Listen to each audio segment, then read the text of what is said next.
Welcome back, detectives. Let's dive into another horrible case. The case of Ann Poulton. Ann Poulton was born on September 20th, 1989, in Rochester, New York. She was the only child in her family, and Callie's parents gave her all their attention and love. When Callie was 3 years old, her parents decided to divorce, and Callie lived with her mother. Her father maintained a good relationship with his ex-wife and visited Callie often. Callie's mother, Judy, moved to an apartment complex in the quiet area suburb of Rochester. Although Judy's ex-husband helped take care of Callie, she still had financial difficulties. When Callie was 4 years old, Judy found a part-time job to save money for a trip to Disney World with Callie the following summer. Judy's job was to deliver magazines to customers in her neighborhood. On the evening of May 23, 1994, Judy was getting ready for her job. Judy was sitting at home, putting flyers in the magazine before going out to socialize. At that time, Callie asked permission to go for a walk because she wanted to ride her tricycle on a beautiful evening. Judy looked outside and saw many other children playing in the yard, so Judy agreed to let her daughter go outside for a few minutes. However, when Judy finished getting ready and went outside to call Callie home, she could not find Callie there. Judy looked around but could not find Callie. She searched the yard and her body but could not find her daughter. She also could not hear Callie's tricycle, although it often made a clear noise. As time passed, Judy's worry increased, and she began asking neighbors if they had seen Callie. Some reported seeing Callie playing with her friends in the yard, but did not know where she went after that. When the neighbors learned that Callie was missing, they joined in the search but were unable to find Callie or her bicycle. Judy believed that her daughter could not have gone anywhere on her own because she had taught Callie to only ride her bike in their yard. Callie had never told her mother, and Callie's little bike could not take her far. Judy also thought that if Callie went out of the yard, she would be discovered immediately. Fearing the worst, Judy decided to contact the police for assistance. Within minutes, the police arrived at the scene and began an urgent search. Firefighters and canine units soon joined the search. The police conducted a house-to-house search and searched the surrounding area. They believed that Callie was still somewhere in the area. Since the kidnapping was a possibility, the police suspected that the kidnappers might be residents of the complex. The reason is that the area has quite strict security controls, so it is unlikely that a stranger would enter the area and snatch Callie out of the yard without anyone noticing. The complex has a total of 300 apartments, and the residents are willing to cooperate with the police, opening their doors for them to search. In case no one is home, the complex manager will provide a spare key for the lock so that the police can check. However, all these efforts do not bring the desired results. No apartment has ever found Callie or her bicycle. The search continued throughout the night, and around 4 a.m., the mission was reclassified as a kidnapping. A special police unit took over the project, and the undercovers asked Judy if there was anyone in their lives who might want to harm them. When the police asked about someone who might be involved in Callie's disappearance, Judy quickly met a man in the apartment complex that made her suspicious. The man, Mark, 22 years old, had just moved in with his wife and 1.5-year-old son. During the conversation with Mark, Judy felt that his actions were very strange. During a conversation, Mark said that Judy's daughter was very beautiful, but his tone of voice made Judy feel uncomfortable. What was more worrying was when Mark said that he had seen all the girls in the apartment complex and thought Callie was the prettiest. Mark once asked Judy a very surprising question. He wanted to know if Callie would talk to Judy if someone tried to touch Callie. Judy answered yes and immediately left the yard. Before that, Callie liked to play with Mark on the playground, but since that conversation, Judy has not let her daughter near him, even when she is present. During the conversation with the secrets, Judy recalled another detail. After she went out to look for Callie, she saw Mark walking out to the playground with his son. She asked him if he had seen Callie, and Mark said no. Judy also noticed something strange, that Mark's sneakers were missing their shoelaces, but she did not pay much attention to it at the time. The police decided to mark the matter and took him to the headquarters to determine some issues. Mark denied any involvement in Callie's disappearance and agreed to take a lie detector test. The test results showed that Mark answered truthfully, so he was released. In addition, Judy accidentally provided an alibi for Mark when she saw him playing with her son on the playground at the exact time she was looking for Callie. The police went to Mark's apartment early in the investigation but did not find Callie or Callie's bike. After eliminating Mark as a suspect, the undercover police continued their investigation. They began to investigate Judy to see if she was involved in Callie's disappearance. Judy understood that this was part of the investigation process and answered all of their questions honestly. Callie's disappearance attracted public attention when information about the incident was broadcast on local newspapers and posted on billboards all over the city. The alert received many calls with information, but after a thorough investigation, all of them turned up nothing. However, Judy did not give up and continued to search for Callie. Judy devoted all her time and energy to finding Callie.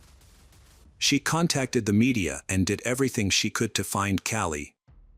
Some compassionate people have also come forward to help her, not only helping to distribute flyers but also raising a $100,000 reward for any useful information about Callie's disappearance. Judy was invited to appear on the Oprah Winfrey Show. Callie's disappearance was featured on a popular television show about unsolved cases. The police investigated the case for 2 years without success. Although they gathered some clues, nothing helped them find a solution. On August 9, 1996, when a woman called the police and told them about a serious argument between her and her husband. During the call, the woman said she was tired of her husband's strange behavior and wanted a divorce. The man tried to convince her not to do so, and told her about the difficulties he was facing. Suddenly, the man confessed a terrible secret: he had killed Callie. The woman was shocked and took her child to her father's house immediately. She then called 911 and revealed her husband's name as Mark Christie, who was also Judy's neighbor. The detectives were surprised to hear her story, but they soon encountered a serious problem. Under state law, any information shared between spouses is protected and cannot be used as evidence in court. This means that even if Mark tells the truth, the police cannot arrest or question him. Furthermore, the police recalled that Mark's apartment was searched in the early hours of the investigation, and he was in the yard with his child shortly after Callie went missing. This led the police to suspect that Mark did not have enough time to kidnap and kill Callie. After listening to Mark's wife's story, Detective Crow decided to find out more information. Through the investigation, Crow discovered that Mark and his family had moved out of the apartment complex just weeks after Callie went missing. Because the parents of the 2 girls accused Mark of standing naked in front of their house in full view. However, no formal investigation was conducted into this, because by law, Mark was standing in his own home. However, Mark's actions have raised considerable suspicion in the detective's mind. When Detective Crow visits Mark in another city 50 miles from Rochester, he is stopped by Mark's mother. She refuses to allow the detective to see Mark and demands the presence of a lawyer. Mark's mother states that her son will not answer any questions without his lawyer present. Mark seems to know about his wife's report to the police, and Detective Crow realizes that there is little he can do in this situation. Mark's confession to his wife cannot be used as evidence in court. However, Detective Crow is not giving up yet. While talking to Mark's mother, he convinces Mark to agree to answer some questions about Callie's case. Crow suggests that they go to a nearby restaurant and chat over coffee. Mark agrees, but only if Crow takes him to see his lawyer afterward. They stop at a nearby Italian restaurant. During this time, Detective Crow chatted with Mark in a friendly manner, trying not to pressure him. The tactic worked, and Mark began to speak. He expressed remorse for what he had done to Callie, saying that his actions had haunted him for the past 2 years.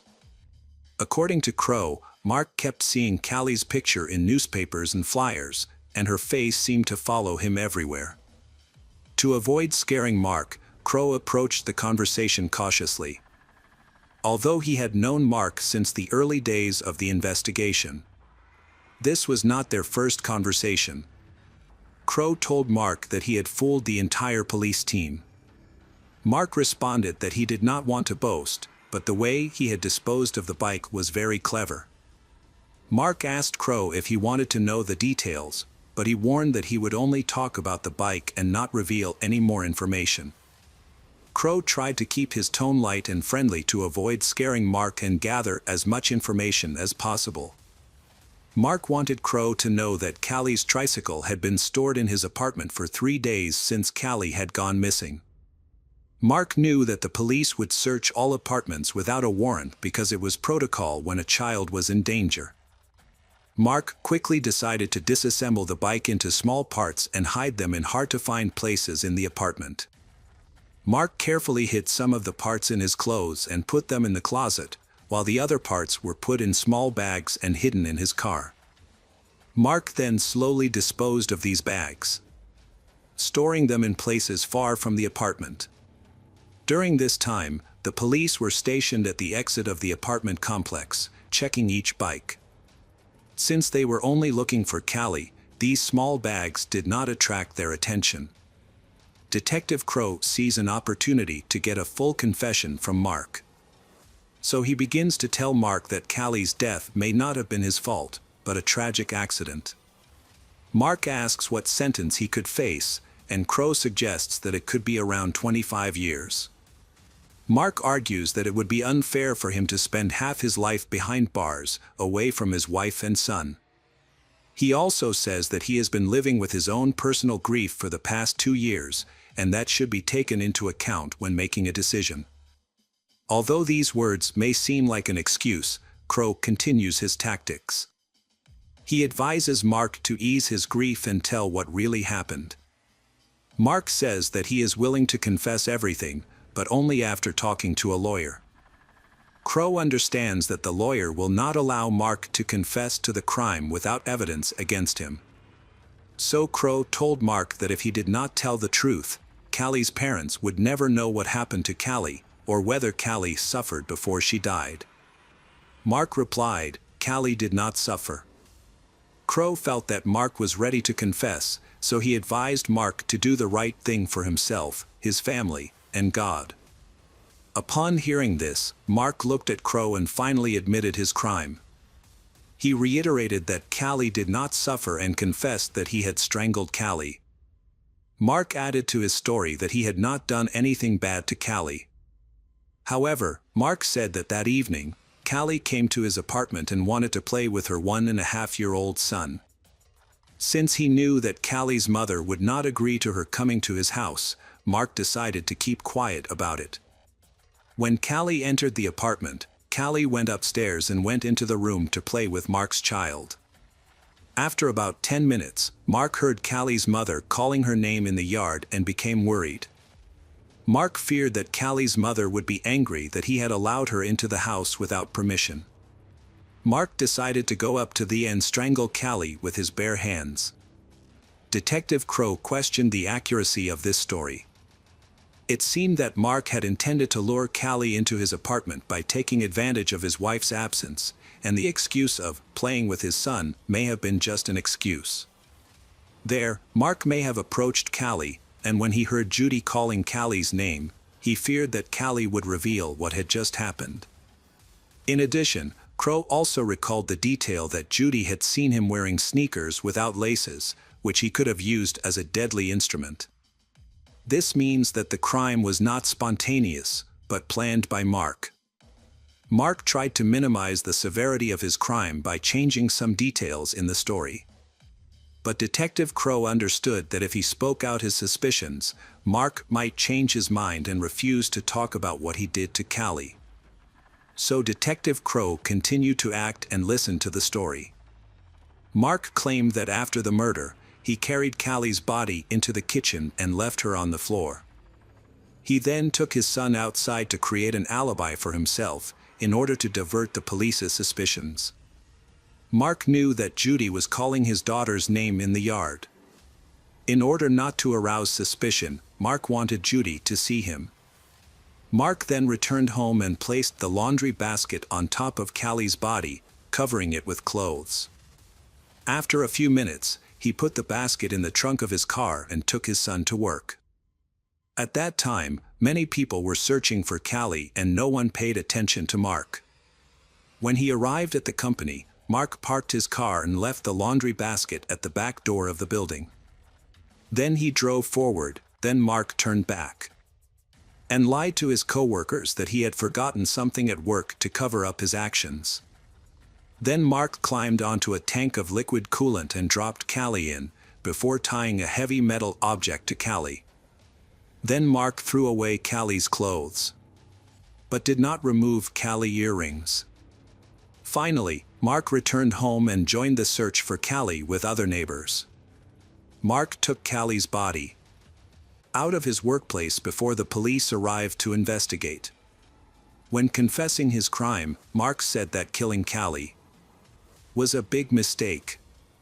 After providing the necessary information to Detective Crow, Mark paid for the meal and left a $2 tip. He then accompanied the detective to the police station and was arrested for murder. Mark's attorney attempted to withdraw his confession, but was unsuccessful. Since Mark had volunteered the information, Detective Crow had not broken any laws. Mark's confession was still admissible. The police went to Mark's workplace and opened the box containing Callie's body. 2 years after Mark killed Callie, Callie's body was still in the box. Due to the high level of decomposition, experts were unable to determine the cause of death or any other details. They were only able to confirm the victim's identity, and Callie's family was finally able to bury Callie. Mark pleaded guilty to the charges and was sentenced to a minimum of 25 years in prison. Mark's lawyer had previously negotiated a deal that would see the kidnapping charges dropped and Mark would face only the murder charge. Hello friends, welcome to our channel. Today we're going to take a look at another horrible case with you, the case of Natasha Cournoyer. Natasha Cournoyer, 37 years old, has gone missing suddenly and without any notice.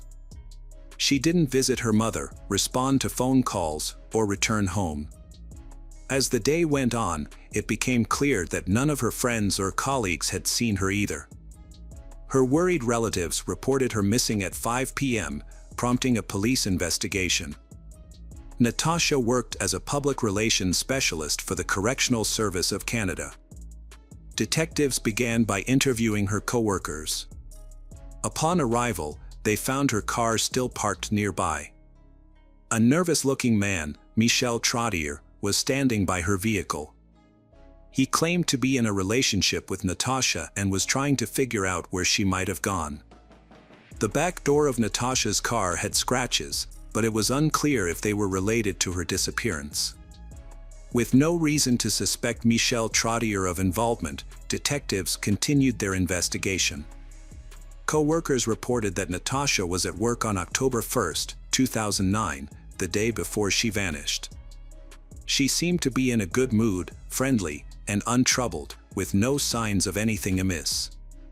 On October 2nd, Natasha needed a day off to deal with issues related to her recently deceased father's tombstone.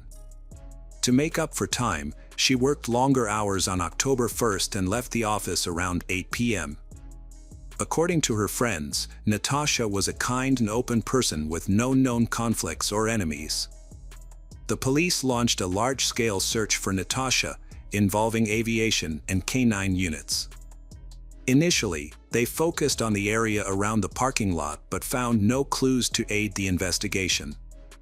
Natasha's friends and relatives distributed flyers with her photo, hoping someone might have information about her disappearance. The first few hours after a person goes missing are crucial in finding witnesses or evidence. However, in Natasha's case, valuable time was lost because the police weren't notified until the evening of October 2nd, 21 hours after she left work. The search for Natasha took place from October 3rd to 5th, but unfortunately, no leads were found. Her family offered a $10,000 reward for any information that could help locate her.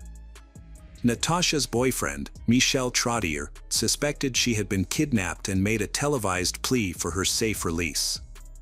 Meanwhile, the police were investigating their personal lives. They had been together for 4 years, but their relationship had been rocky, with multiple breakups and reconciliations. The police explored all possible scenarios surrounding Natasha's disappearance. They reviewed CCTV footage from her workplace, both inside and outside the building.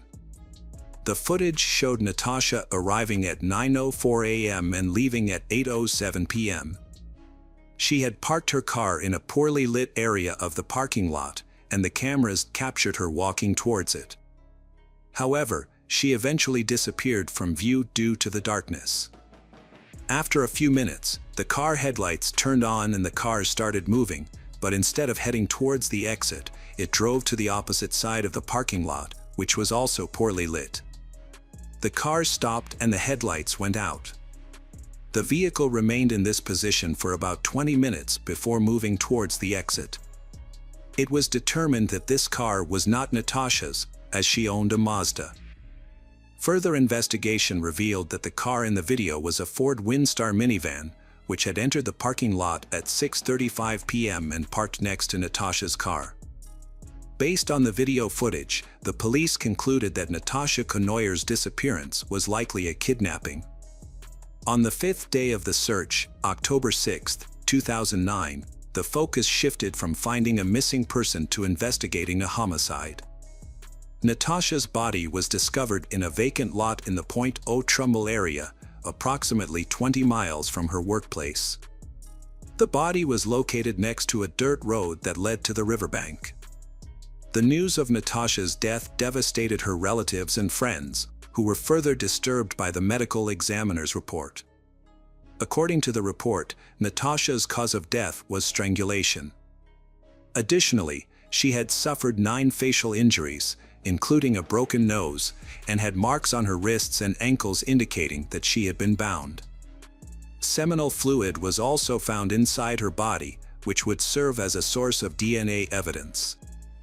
While awaiting DNA analysis results, detectives attempted to identify the owner of a minivan captured on camera the day Natasha vanished. In 2009, there were 2 motels near Natasha's workplace. On October 16, 2009, 10 days after her body was discovered, police visited both motels to review guest registration cards. At the Lido Motel, they found a guest who had registered a Ford Windstar. The guest was 48 years old Claude LaRouche, a registered sex offender with 2 prior convictions. In 1993, Claude was sentenced to 1 year in prison and 2 years of probation for coercing a 19-year-old acquaintance into sex. In 2005, he received a 40-month prison sentence for attempting to kidnap a 7-year-old girl. She managed to escape and run to a neighbor's house. Claude's 40-month sentence for the attempted kidnapping of a child raises questions about the severity of his punishment. In November 2008, Claude was released and started working as a carpenter. He married a woman with 2 sons, and they all lived together in a house about a 10-minute drive from where Natasha Conoyer disappeared. Detectives found out Claude checked into a motel the night Natasha went missing. Forensic experts examined the motel room and discovered dark red stains on the carpet, which they sent for analysis. The same day, detectives visited Claude at his home. Since he had a prior prison record, the police already had his DNA on file. However, they needed time to compare it to the DNA found on Natasha's body. Claude claimed he didn't know Natasha but admitted to frequently visiting the Lido Motel because it was cheap. He told the detectives he was unhappy with his intimate life with his wife and often rented a motel room to meet women offering paid sex services. When asked about his whereabouts on October 1st, the day Natasha disappeared, Claude said he couldn't remember anything, including staying at the Lido Motel. He attributed his memory loss to excessive substance use, but his memory partially returned soon after. On November 5, 2009, a month after the body was discovered, detectives returned to Claude LaRouche's house. This time, however, it was not for a conversation. DNA analysis revealed that the seminal fluid found in Natasha Conoyer's body matched LaRouche's. Additionally, Natasha's DNA was detected in the motel room Claude rented and inside his car. Montreal police say there's no link between the crime and Conoyer's job at Correctional Service of Canada, and the victim didn't know the suspect. Following Claude's arrest, Montreal Police Inspector Daniel Rousseau stated that citizens could now feel safer in public. The news of the arrest shocked Claude's neighbors, who described him as a friendly and polite individual. The next day, on November 6, 2009, Claude LaRouche became a suspect in Natasha Conoyer's case. Initially, he denied any wrongdoing, but faced with substantial evidence, he confessed to taking Natasha's life. However, he claimed her death was accidental and not intentional. During his 2011 trial, two differing accounts of the events emerged, one from Claude and his defense team, and the other from the prosecution. According to Claude's testimony, he was waiting in a parking lot for a drug dealer on the evening in question. While sitting in his car, Natasha appeared beside him. He then attacked her, forced her into his vehicle, and shut the door. Afterwards, Claude conversed with Natasha, and she allegedly agreed to accompany him to a motel. Claude LaRouche experienced memory lapses, which left him unable to recall why he stood in the parking lot for 20 minutes or what he did during that time. However, he conveniently remembered specific moments that worked in his favor. According to LaRouche, Natasha offered to satisfy his demands in exchange for her freedom while they were in the motel room. He agreed, but after she fulfilled his requests, they got into an argument. Claude lost control, attacked Natasha, and ultimately strangled her. He then cleaned the room, moved her body to his car, drove home, and went to bed. The next morning, after the substances he had taken wore off, he realized the gravity of his actions. Claude chose to get rid of Natasha's body. As he drove to the location where the body was later found, he cut her documents and bank cards into pieces and threw them out the car window. However, it's crucial to remember that this account comes from LaRouche himself, and the more he shared, the more inconsistencies and questions emerged about his claims. According to Claude's testimony, the day after disposing of Natasha's body, he returned to the scene and covered her with a blanket, fearing she would freeze. He revisited the body again the next day to retrieve the blanket, worried that it would hinder her discovery. LaRouche's statements suggest that his actions were influenced by a clouded consciousness, leading to illogical decisions. He claimed he did not intend to take Natasha's life, which he attempted to convey to those present during the trial. The prosecution's case relied on physical evidence and a witness testimony.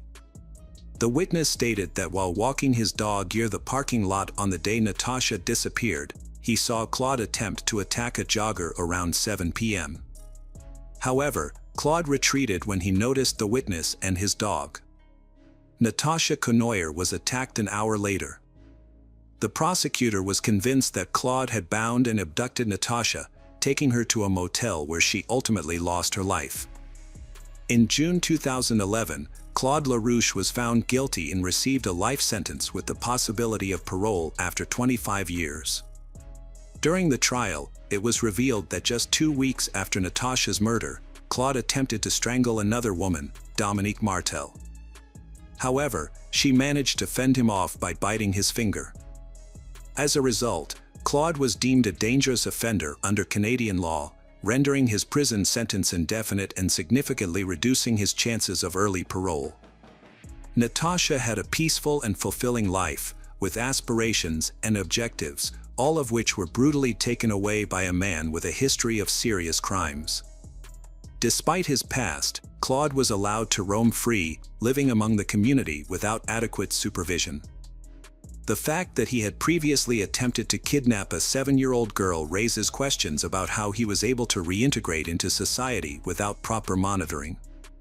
Natasha's loved ones continue to grapple with these unanswered questions, haunted by the thought that if the system had functioned correctly and Claude had been held accountable, Natasha might still be alive today. Hello friends, welcome to our channel. Today we're going to take a look at another horrible case with you. The case of Ollie Kemp. Alexandra Ollie Elizabeth Kemp was born October 11, 1982, in Leawood. She was the oldest of 3 children and the only daughter of her parents.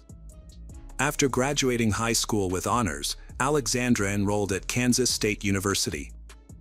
Following her freshman year, she returned to her hometown of Leawood for summer break. During her break, Alexandra took a part-time job at a local outdoor swimming pool near her parents' house, where her younger brother Tyler already worked. The pool was a quiet neighborhood spot, catering mainly to local residents, and it still operates today. On June 18, 2002, Alexandra reported to work on an overcast day because resulted in fewer visitors than usual. At 5 p.m., Tyler arrived at the pool to start his shift, but his sister Alexandra was nowhere to be found. Her phone and purse were still on the table where she usually sat, which made Tyler confused and worried. He immediately called his parents to report that Alexandra had vanished. Their father, Roger Kemp, rushed to the scene and began searching for his daughter. He first checked the pool, but it was empty. Next, he went to the small pump room near the pool, which contained equipment for water purification, a ladder, and other items. Upon entering the pump room, Roger didn't see anything out of the ordinary at first. However, he soon noticed a leg protruding from under a tarp. As he lifted the tarp, he was met with a horrific sight: his daughter Alexandra, brutally beaten and naked from the waist down, with multiple bruises on her face and body. Roger quickly called 911 and spoke with the operator. When the ambulance arrived, Roger was performing CPR on his daughter. The paramedics took Alexandra to the hospital, but despite their best efforts, she sadly did not survive. Alexandra was declared dead shortly after arrival at the hospital. An examination revealed that the cause of death was strangulation, despite the presence of multiple severe injuries. A thorough investigation found no evidence of forced intimacy, although her body was partially unclothed. The police collected DNA samples from Alexandra's body and secured the pool area, searching for clues to identify the perpetrator. Evidence of a struggle was evident in the room where Roger discovered Alexandra's body, including her flip-flops found in separate locations. Additionally, an open bottle of antiseptic gel and its cap were found at the scene. A few days later, while the police continued to investigate, Alexandra's family and hundreds of mourners gathered to pay their respects at a funeral ceremony. Phil Howes, Alexandra's boyfriend since high school, was initially suspected in her death. As a pool administrator, he worked the morning shift on the day of her death, and Alexandra arrived at noon to start her 5-hour shift. Although Phil often stayed after work to spend time with Alexandra, he left promptly after his shift that day because they had plans for the evening. Despite being an early suspect, Phil had a solid alibi and was quickly cleared by the police. In an interview with detectives, Phil mentioned that Alexandra often felt uncomfortable being alone at work because some of the lawn maintenance workers would stare at her and try to flirt. The police investigated the lawn workers, but each of them had an alibi. However, the inquiry wasn't entirely fruitless. Several workers reported seeing a suspicious man with a video camera lurking in the bushes near the pool the day before Alexandra's death, apparently watching the female lifeguards in swimsuits. The police were given conflicting reports about Alexandra's final hours. Some people said she left the scene in an old Ford pickup truck, while others mentioned different circumstances. A study of Alexandra's mobile phone activity revealed that she had made plans with a friend, Laurel, to meet on the day she died. However, Alexandra didn't show up. When Laurel went to the police station to give her account of events, she explained that Alexandra had asked her to come to the pool to keep her company until her shift ended. According to Laurel, the pool was empty that day due to the poor weather, which made Alexandra anxious.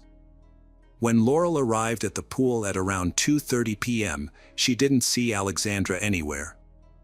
Instead, a man she didn't know emerged from the pool house and waved at her with a smile. Laurel thought this man might be Alexandra's boss, and she decided to leave so as not to get her friend in trouble for socializing during work hours. At the time, she had no reason to think that anything was amiss. The police investigation led them away from Alexandra's workplace and to a completely different suspect. As a witness, Laurel provided a detailed description of the person she believed committed the crime. The police used this description to create a sketch of the suspect, who was identified as a white man around 30 years old, with a stocky build, short brown hair, and driving a 1980 Ford pickup truck. The suspect's identity was narrowed down when someone recognized the description as matching James Strader, a local mechanic who owned an old Ford pickup truck. James was questioned by the police and appeared to match the sketch, but he denied any involvement in Alexandra's death. His employer verified his alibi, stating that James was at work on the day of the murder. As a result, James was released from custody. While the police had eliminated James as a suspect, forensic analysis of evidence collected from the crime scene revealed male DNA on an antiseptic gel tube and on Alexandra's body. Unfortunately, the DNA did not match anyone in the police database, leaving the case still unsolved. Alexandra's family, friends, and boyfriend were ruled out as suspects after DNA tests showed no match with the DNA samples found on her body. The investigation was driven by Alexandra's father, Roger Kemp, who was determined to find his daughter's killer. After losing his child, Roger felt like he had lost his purpose in life. However, he found a new reason to keep going: justice for Alexandra. In an interview, Roger explained his approach: "You can either give up or keep fighting. I chose to fight." Impressed by his dedication, the police department gave Roger a workspace where he could collect and share information and collaborate with the investigators. As they explored all available leads, Roger and the investigators contacted the popular TV show America's Most Wanted and asked them to feature Alexandra's case. The show's producers agreed, and her story was aired. The episode generated hundreds of calls from viewers with potential tips. Although the authorities thoroughly investigated each lead, none of them led to a breakthrough, and the case stalled once again. In February 2003, 8 months after Alexandra's death, a promising new lead emerged. Following a thorough investigation, police in Utah apprehended a suspect. 3 separate witnesses, including 2 women and a 14-year-old girl, came forward to report being forced into intimate encounters with a man. He had managed to evade capture initially, but was eventually tracked down and arrested in Utah. The arrested individual was identified as James Strader, the same person who had been questioned by Kansas police earlier. Notably, James bore a strong physical resemblance to the suspect's composite sketch. James was questioned by the police, but they failed to collect his DNA sample at the time. This might have been because his employer had convinced the police that James was at work on the day of the crime and had not left the premises. Despite this, James denied any involvement in Alexandra Kemp's death. Although he resembled the suspect in the composite sketch, James claimed he had not been near the pool on the day of the crime. He eventually provided a DNA sample for analysis. The results indicates that his DNA did not match the DNA found on Alexandra's body or the antiseptic gel tube. James was later imprisoned for unrelated charges, and the investigation into Alexandra Kemp's death hit a dead end once again. A year after Alexandra's death, the police still had no leads. Roger Kemp, Alexandra's father, and Phil House, her boyfriend, continued to fight for justice. Phil, who was also the president of the student community, sent the composite sketch of the suspect to students at other universities via email and asked them to watch an episode of America's Most Wanted that featured Alexandra Kemp's case. A year had passed, but the police and relatives' efforts had yielded no results in the Alexandra Kemp case. Undeterred, Roger Kemp, Alexandra's father, continued his quest for justice. He reached out to the America's Most Wanted program again, requesting a rerun of the episode about Alexandra's death. The show's creators asked if there were any new developments, and although Roger replied that there were none, his determination impressed them, leading to the episode being aired again. The rerun generated a fresh wave of calls to the police, prompting Roger to offer a $25,000 reward for any information that could help identify the person responsible for his daughter's death. The city of Leawood authorities increased the reward to $50,000. Roger also distributed flyers featuring his daughter's photo, a sketch of the suspect, and details about the reward. As Roger drove along the highway, he noticed billboards and realized they could be an effective way to raise awareness about the case. He began contacting advertising agencies to inquire about the cost of posting the information on a billboard. When he called the Lamar Advertising Company, the owner refused to take his money, offering to display the information on multiple billboards for free instead. Roger decided to publicize a sketch of the suspect and reward information on billboards along a major highway. The police received hundreds of tips, which took time to investigate. Notably, multiple tips mentioned the same individual, Teddy Hoover, who owned an old Ford pickup truck and worked in pool maintenance. His appearance matched the suspect's sketch, making it unlikely to be a coincidence.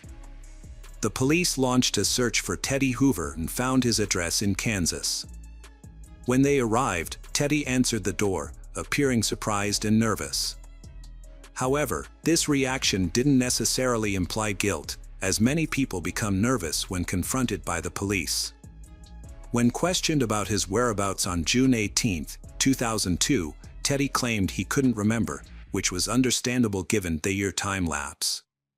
Teddy denied any involvement in maintaining the pool where Alexandra worked. Nevertheless, the detectives asked him to provide a voluntary DNA sample to rule him out as a suspect.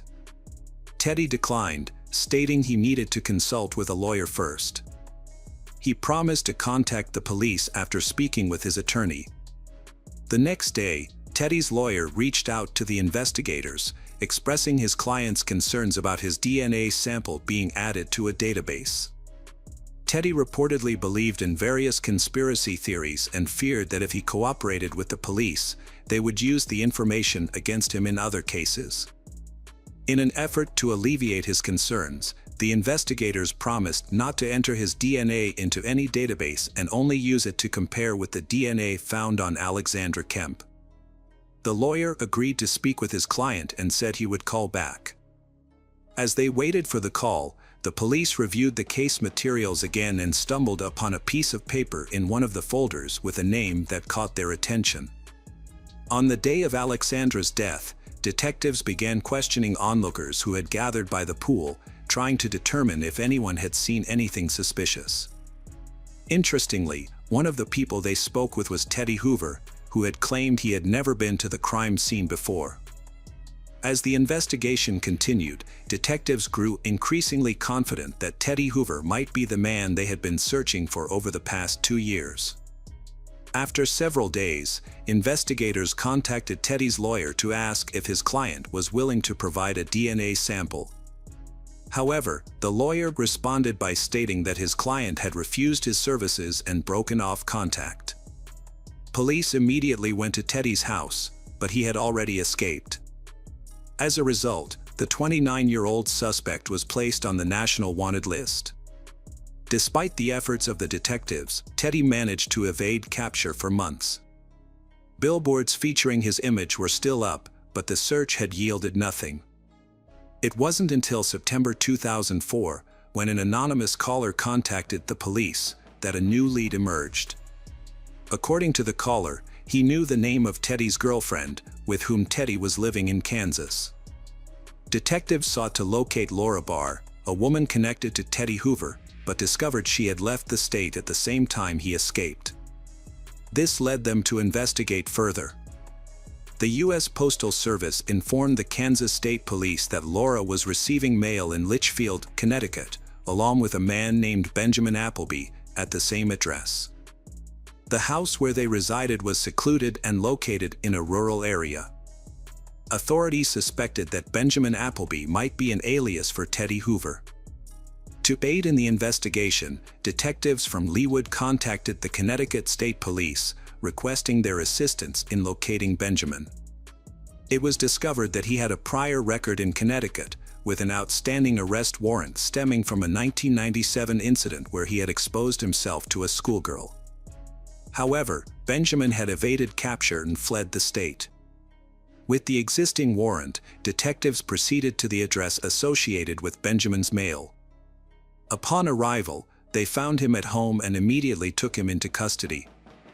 As suspected, Benjamin Appleby was confirmed to be Teddy Hoover. It was revealed that while detectives in Kansas had been seeking a DNA sample from Teddy in connection with Alexandra Kemp's death, he had returned to Connecticut and resumed using his real name, attempting to maintain a low profile and escape notice. To apprehend Benjamin, detectives from Leawood traveled to Connecticut, anticipating that he would once again claim innocence. Before bringing him in for questioning, they devised a plan to unsettle him. They filled the interrogation room with crime scene photos and pictures of Alexandra, and placed folders with his name on the table, creating the illusion that the investigation had substantial evidence against him. When Benjamin entered the interrogation room, he was visibly shaken and unable to speak. A detective confronted him, inquiring about the implications of obtaining his DNA sample. Shortly after, Benjamin broke down in tears, confessing to Alexandra's death. He then recounted the events of the fateful June day, explaining that he had noticed Alexandra, found her attractive, and attempted to flirt with her. When she entered the pump room, he followed her, locked the door, and trapped her inside. When Benjamin touched she fought back, leaving him feeling humiliated. In a fit of anger, he attacked her, beating and strangling her until she lost consciousness. Benjamin then attempted to take advantage of her body, undressing her partially. He retrieved a tube of antiseptic gel from a first aid kit, intending to use it as a lubricant. However, just as he was about to proceed, the sound of a car horn distracted him. The victim's friend, who was waiting in a car behind a fence, had noticed something was amiss and sounded the horn. Fearing he would be caught, Benjamin hastily covered the body and fled the scene. Later, Benjamin returned to the area, where he encountered Alexandra's friend, whom he greeted with a smile and a wave, trying to appear nonchalant. He then got into his pickup truck and drove away. Hours later, Benjamin returned to the crime scene again, this time blending in with the crowd of onlookers gathered near the pool. The DNA evidence ultimately led to Benjamin's downfall. Tests revealed that the DNA found on the tube of antiseptic gel and on Alexandra's body matched Benjamin's. Thanks in large part to the efforts of investigator Roger Kemp, the police were finally able to identify the man responsible for Alexandra's murder, more than 2 years after the crime was committed. Benjamin Appleby claimed he initially wanted to plead guilty to avoid putting Alexandra's family through further emotional distress. However, at his first court hearing, he suddenly declared his innocence, stating that his confession was made under duress.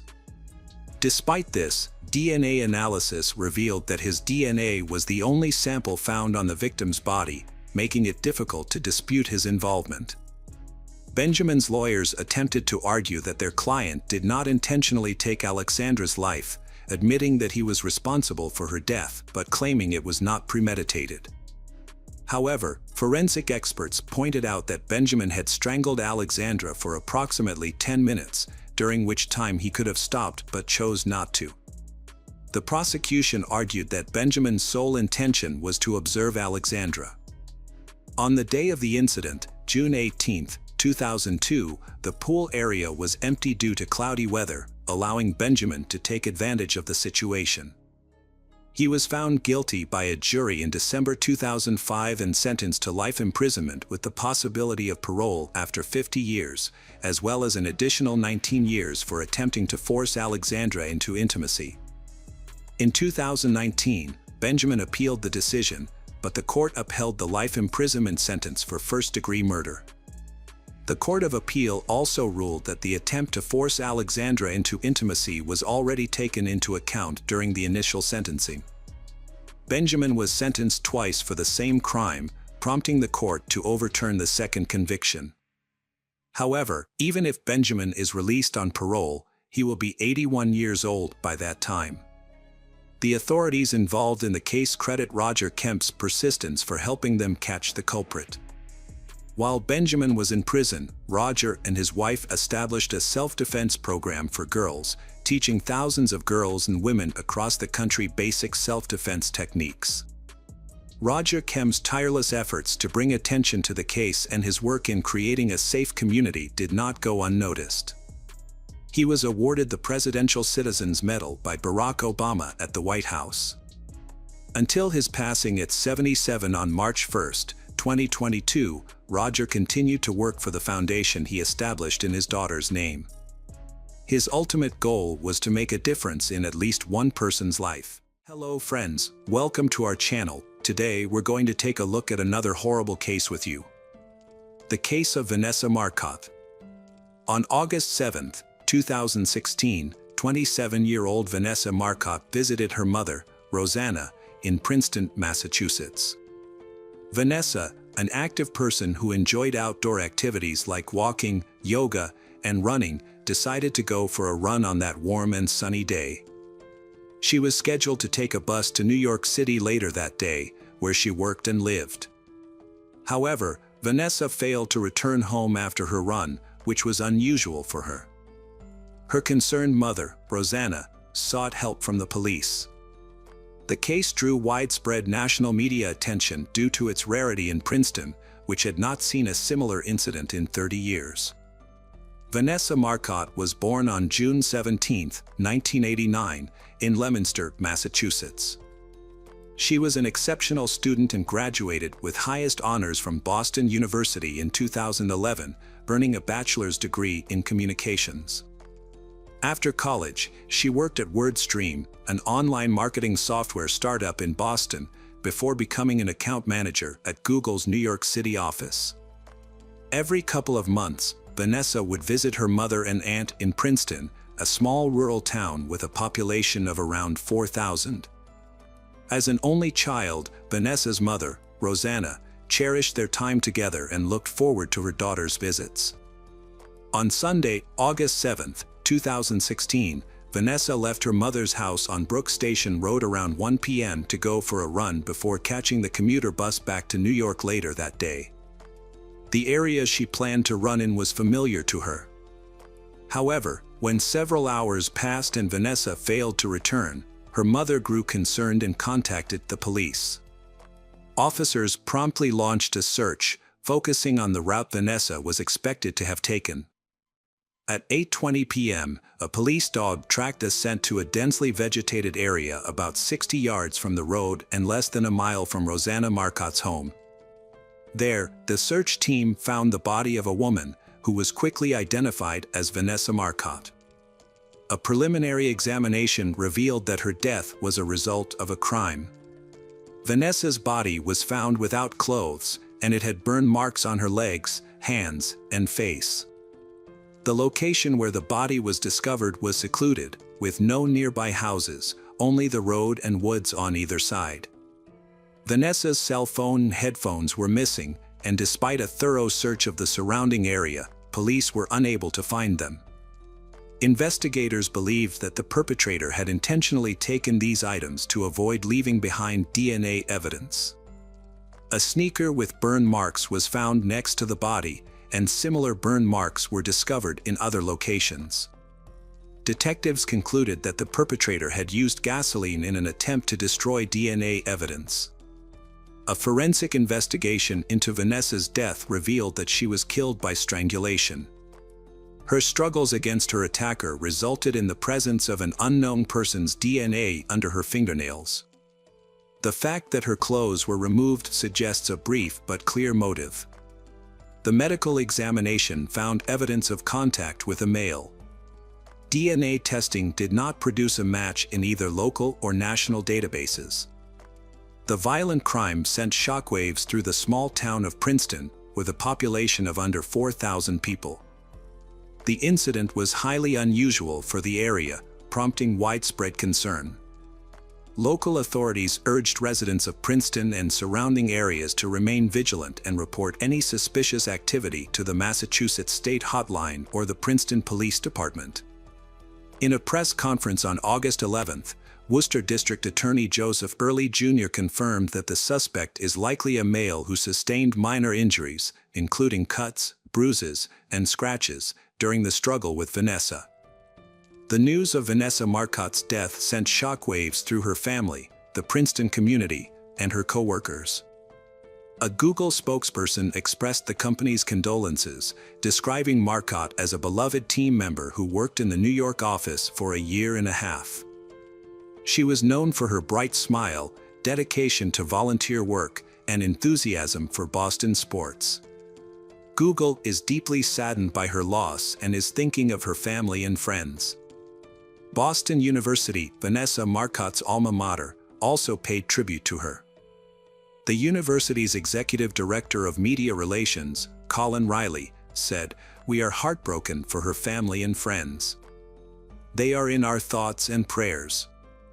Initially, police investigated a possible connection between Vanessa Marcotte's death and the murder of another runner, Karina Vetrano, which occurred a few days earlier in New York City. On August 2, 2016, Vetrano went for a run in Spring Creek Park in Queens, despite her father's concerns about her running alone. She was last seen alive around 5 p.m., just before entering the park. When she failed to respond to calls and texts, her father alerted the police, who began searching for her around 11 p.m. Tragically, her father found her body face down about 15 feet from the trail. Karina Vetrano's murder shared similarities with Vanessa Marcotte's case, including the fact that her body was found exposed and she had been strangled. However, investigators initially did not believe the cases were connected.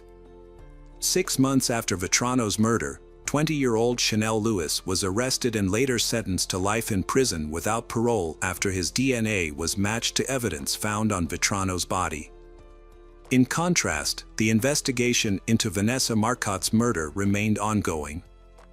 Detectives believed that Vanessa Marcotte killer likely lived in or frequently visited Princeton and was familiar with the area.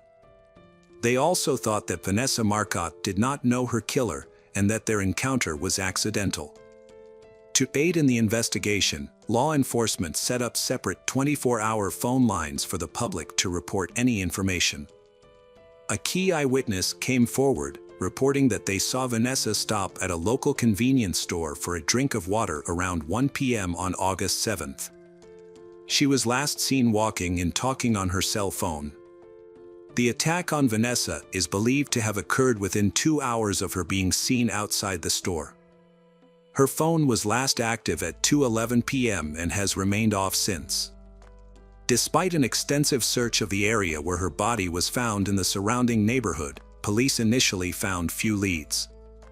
It wasn't until 3 months later that a new witness came forward with crucial information. The witness reported seeing a dark-colored Ford SUV parked near the crime scene on August 7th, on 2 separate occasions. The first sighting was at 12:45 p.m., when the witness saw the driver, a Hispanic man between 25 and 35 years old, standing next to the vehicle and talking on the phone. The second sighting was at 2:05 p.m., when the witness drove by the same location and saw the SUV still parked, but with its hood down and no one in sight. This new information led authorities to launch a search for a Hispanic man who owns a black SUV and may live in the Princeton area. On February 23, 2017, 6 months after Vanessa's death, Worcester County District Attorney Joseph Early Jr. released new details about the investigation. DNA found on Vanessa's body had been analyzed, and a suspect profile was created based on the DNA and witness statements. The suspect was described as a Hispanic male, 20 to 30 years old, with an athletic build, medium height, and short or shaved hair. He was believed to have had access to a dark-colored SUV on the day of the crime and to have suffered visible upper body injuries shortly after the attack.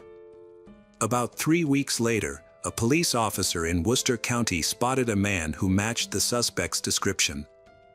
The man was driving a vehicle identical to the one seen on the day of Vanessa's death. The officer quickly noted the license plate number and identified the car's owner. The police then visited the owner's residence, where they found 31-year-old Angelo Colon Ortiz. Colin Ortiz was a 30-year-old husband and father of 3 who had recently moved to Worcester, Massachusetts, from Puerto Rico. He worked as a delivery driver for a FedEx contractor and was familiar with the Princeton area, where he often made deliveries. Despite his clean record, Colin's behavior was concerning to those around him. Neighbors in Worcester described him as having a perverse nature and often making vulgar comments to people in the neighborhood. A former Princeton postal worker also reported that Colin frequently made crude comments about her and other women to his co-workers. When questioned by police about the attack on Vanessa Marcotte, Colin claimed he did not know her and couldn't remember if he was in Princeton on the day of the incident. However, he did agree to provide a DNA sample, signing documents to allow his DNA to be analyzed.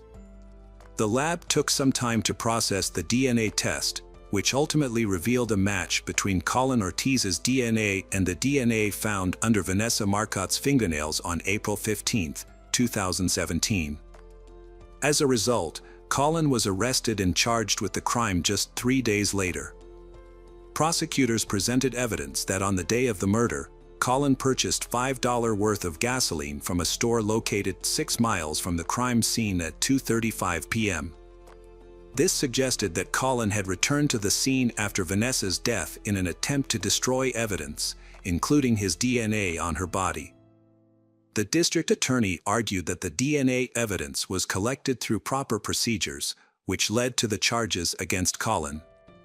However, Colin's attorneys countered that their client's DNA sample was obtained irregularly, casting doubt on the legitimacy of the evidence. The defense team argued that Colin Ortiz's language barrier hindered his ability to understand that providing a DNA sample to the police was optional. In fact, Ortiz stated that he was unaware that he could refuse to provide one. Colin, a U.S. citizen born in Puerto Rico, does not speak, read, or understand English, as he declared in an affidavit. He recounted that on March 16, 2017, 2 white state police officers visited his home with a translator who spoke a Spanish dialect that was unfamiliar to him.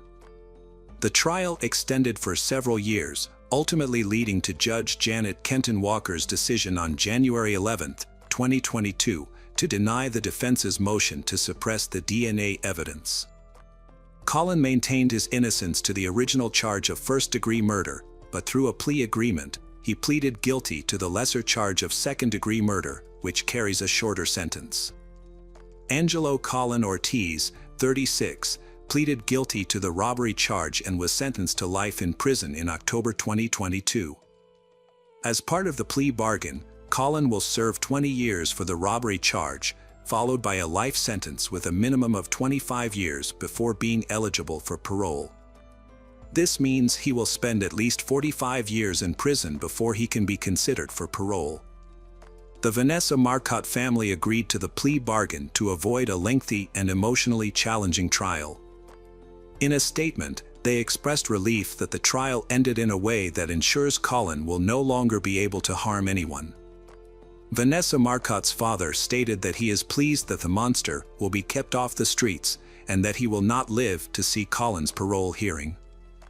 Colin's sentence brings closure to the Vanessa Marcotte family, who can now find some comfort in knowing that justice has been served and that Colin will be held accountable for his actions. Welcome back, detectives.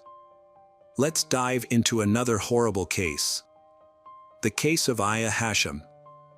The Hashim family moved to the UK from Lebanon in November 2011, seeking a safer and more promising future.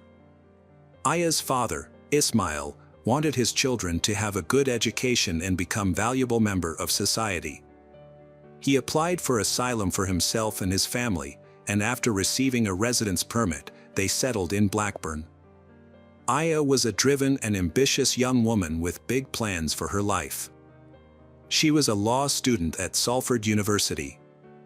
Tragically, her parents' hopes for a better life were shattered when Aya was killed in a senseless act of violence.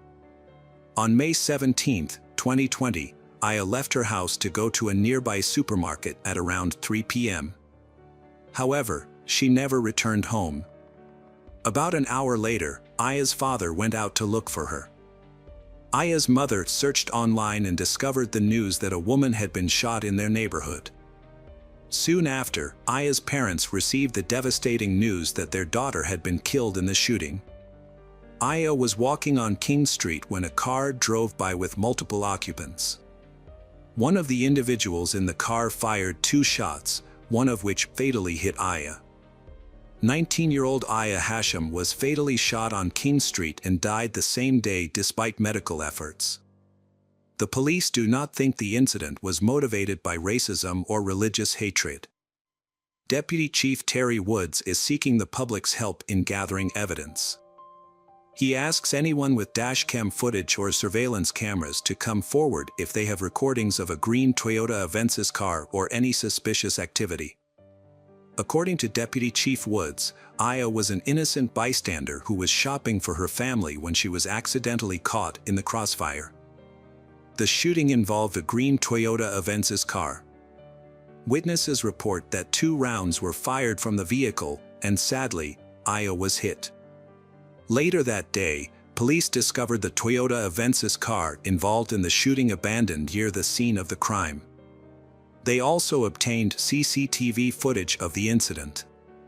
The footage shows that at 3:03 p.m. Aya is walking along the sidewalk. The Toyota mentioned earlier drives past her. The rear side window on the left is down. The shooter makes a fatal shot. The bullet goes through her and hits the pole. For ethical reasons, the police did not reveal footage of she falling to the ground. After reviewing the video recording, it's clear that there were at least 2 individuals in the car, the driver and the shooter.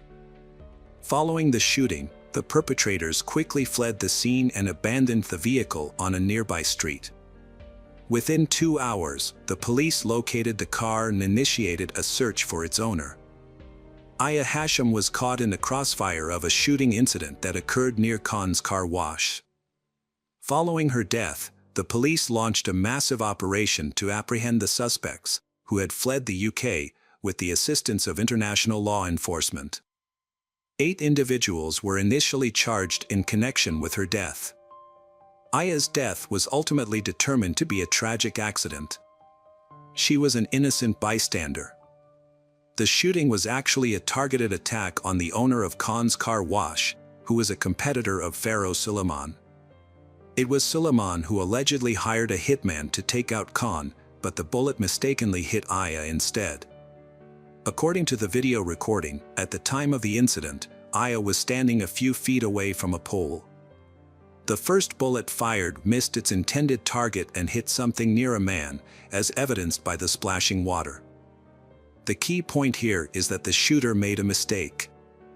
The person they aimed at was not the business owner, but rather an employee who was mistaken for Khan. During the second shot, Aya was positioned between the shooter and the employee. The bullet struck her in the left side of her chest, passed through her body, and then hit the pole. The car immediately fled the scene. The car wash owner, Khan, witnessed Aya falling to the ground and rushed to her aid, calling emergency services in the process. He described the events, stating that he had seen the car and the gun, and then the assailant sped away. According to him, they returned and started shooting, aiming the gun at him, which left him confused. To better understand the crime, let's examine the roles of the individuals involved. We'll start with the mastermind, Pharaoh Suleiman. Pharaoh Suleiman was a successful businessman with a loving family. Suleiman owned a thriving tire shop that had gained significant popularity over time. The business provided him with a substantial income, enabling him and his family to live a comfortable life. He was also active on social media, frequently sharing photos of himself driving expensive cars, giving his followers a glimpse into his life. When his business began to decline, he devised a plan to eliminate his competitor, Khan. Despite being a potential suspect due to his motive, Suleiman went ahead with the plan. He enlisted the help of Ayaz Hussein, Zamir Raja, and Anthony Ennis. The perpetrators conducted a surveillance mission the day before the crime, driving near the car wash to inspect the area. Additionally, Abu Bakr Saisha purchased the Toyota used in the crime with money provided by Suleiman. Kashif Manzoor ensured the car was in working condition by performing technical checks and addressing any malfunctions. Uthman Saisha and his girlfriend, Judy Chapman, played a supporting role in the crime. They drove the shooter and driver to the location of the Toyota in their Ford Fiesta and then picked them up after the crime was committed, they abandoning the Toyota on a nearby street.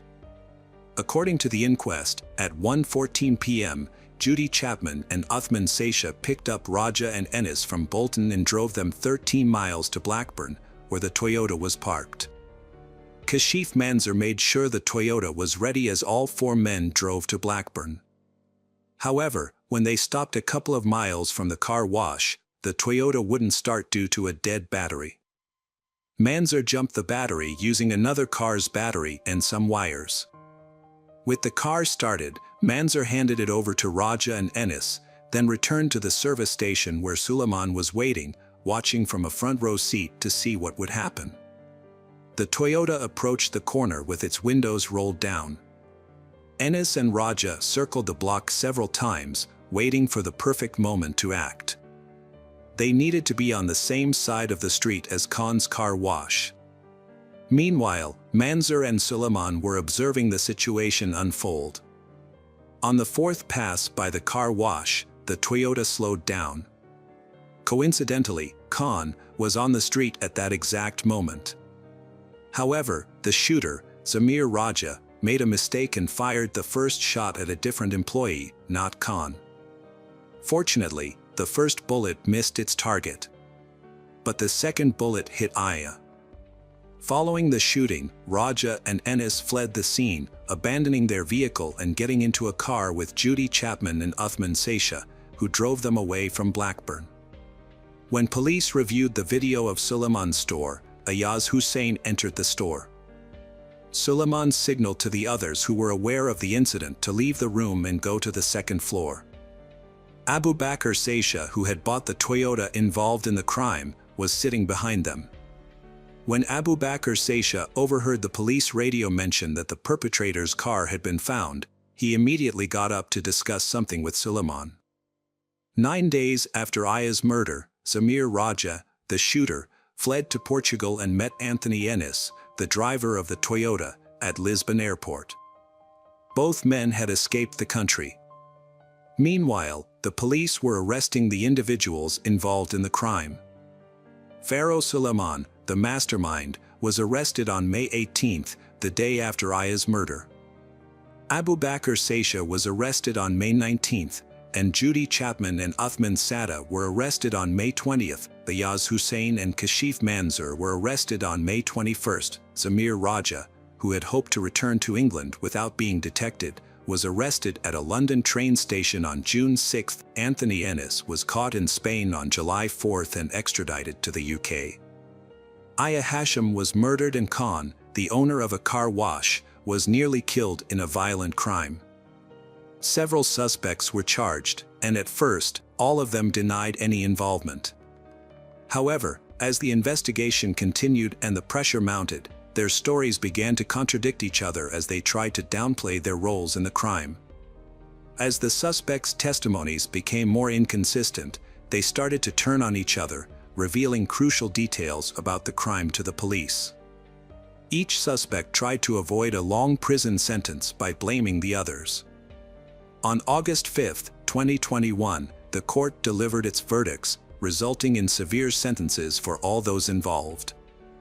Pharaoh Solon, who had a prior conviction for a fatal hit-and-run incident in 2001, received a life sentence with a minimum term of 34 years. Raja, the shooter, was also given a life sentence with a minimum term of 34 years. According to reports, he was paid $500 for his involvement in the crime. The driver, Anthony Ennis, was sentenced to life imprisonment with a minimum term of 33 years. Ayaz Hussain, who orchestrated the crime, received a life sentence with a minimum term of 32 years. Abu Bakr Saisha, who bought the getaway car, will serve at least 28 years. Uthman Satatya, who arranged for the shooter and driver to be transported, will also serve at least 28 years. And Kashif Manzoor, who made sure the car was working on the day of the crime, will serve at least 27 years. The judge was critical of the defendants, stating that they showed no regret for their actions after the shooting.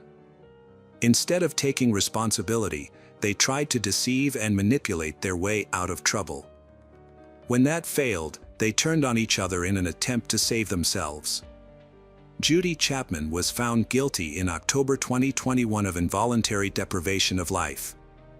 She was given a 15-year prison sentence for driving the car involved in the crime.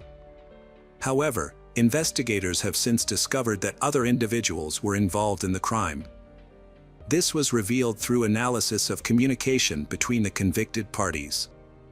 Louis Otway, a 42-year-old from Manchester, was sentenced to life in prison on May 5, 2023, with a minimum term of 32 years. During his trial, evidence revealed that Otway acted as an intermediary between Ayaz Hussain, Zamir Raja, and Anthony Ennis.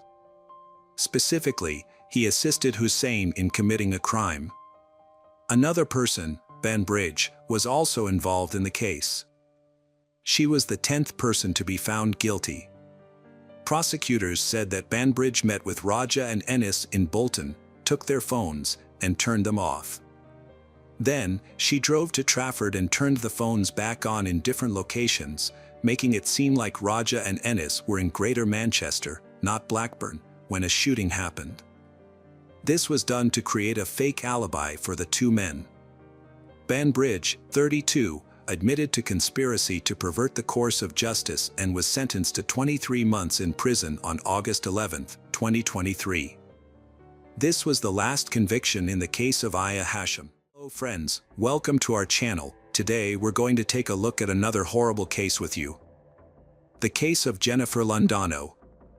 Jennifer Londano, a 31-year-old engaged and responsible individual, failed to arrive at her job in Englewood, New Jersey, prompting concerns from her family and friends.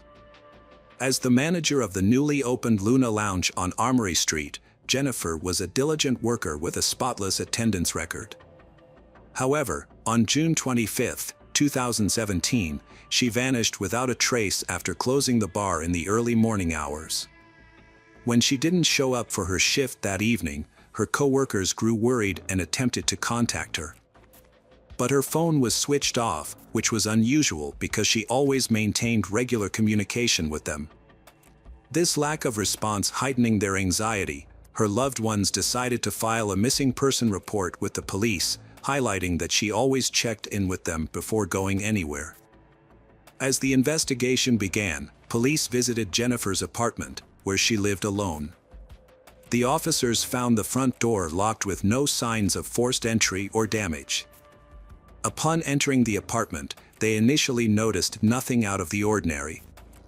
The space was clean and well-maintained, with no signs of disarray or theft. At first glance, nothing suggested that the apartment was a crime scene. After investigating Jennifer's apartment and finding no leads, the police visited the bar where she worked as a manager to gather more information. They spoke with the staff at the establishment and discovered that Jennifer was well liked by everyone, with no reported conflicts with patrons or employees. Her co-workers described her as kind, helpful, and highly respected. Jennifer was a driven and ambitious person who had a strong work ethic. In 2016, she partnered with 40-year-old Rafael Lolos to open the Luna Lounge in Englewood, New Jersey. The bar was successful, thanks in part to Jennifer's exceptional people skills and management abilities. Lolos provided the financial backing, while Jennifer was the face of the business, charming customers with her warm personality. What the police discovered during their conversation with the bar staff was that Jennifer and Rafael's relationship went beyond business. They were romantically involved, and their relationship was public knowledge. Despite their close relationship, they had not yet taken the step of living together. The investigation revealed that on the morning Jennifer was last seen, she had closed the bar and gotten into Rafael's car, which was waiting for her after work. As the last person to see her, Rafael became a key person of interest, and the detectives decided to bring him in for questioning. Rafael claimed that he drove Jennifer home from work after she closed the bar, and they spent some time together at her apartment before he left to let her rest for her shift that evening. Following her disappearance, Rafael maintained contact with Jennifer's family and collaborated with them to try to determine her whereabouts. Since there was no apparent connection between Rafael and Jennifer's disappearance, the police concentrated on investigating other leads. However, they faced challenges due to Jennifer's phone being turned off on the day she disappeared, with the last signal coming from a cell tower near her home. Neighborhood interviews yielded no suspicious information.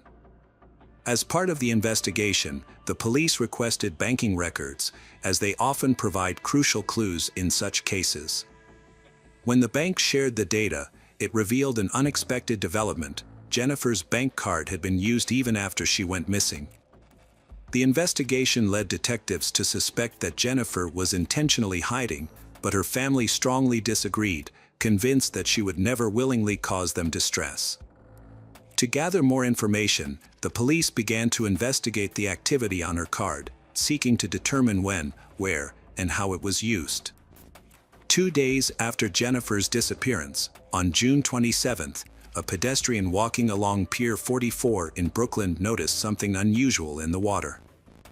The person stared at the object for a while, unable to identify it, before realizing with shock that it was a human body, or at least part of one.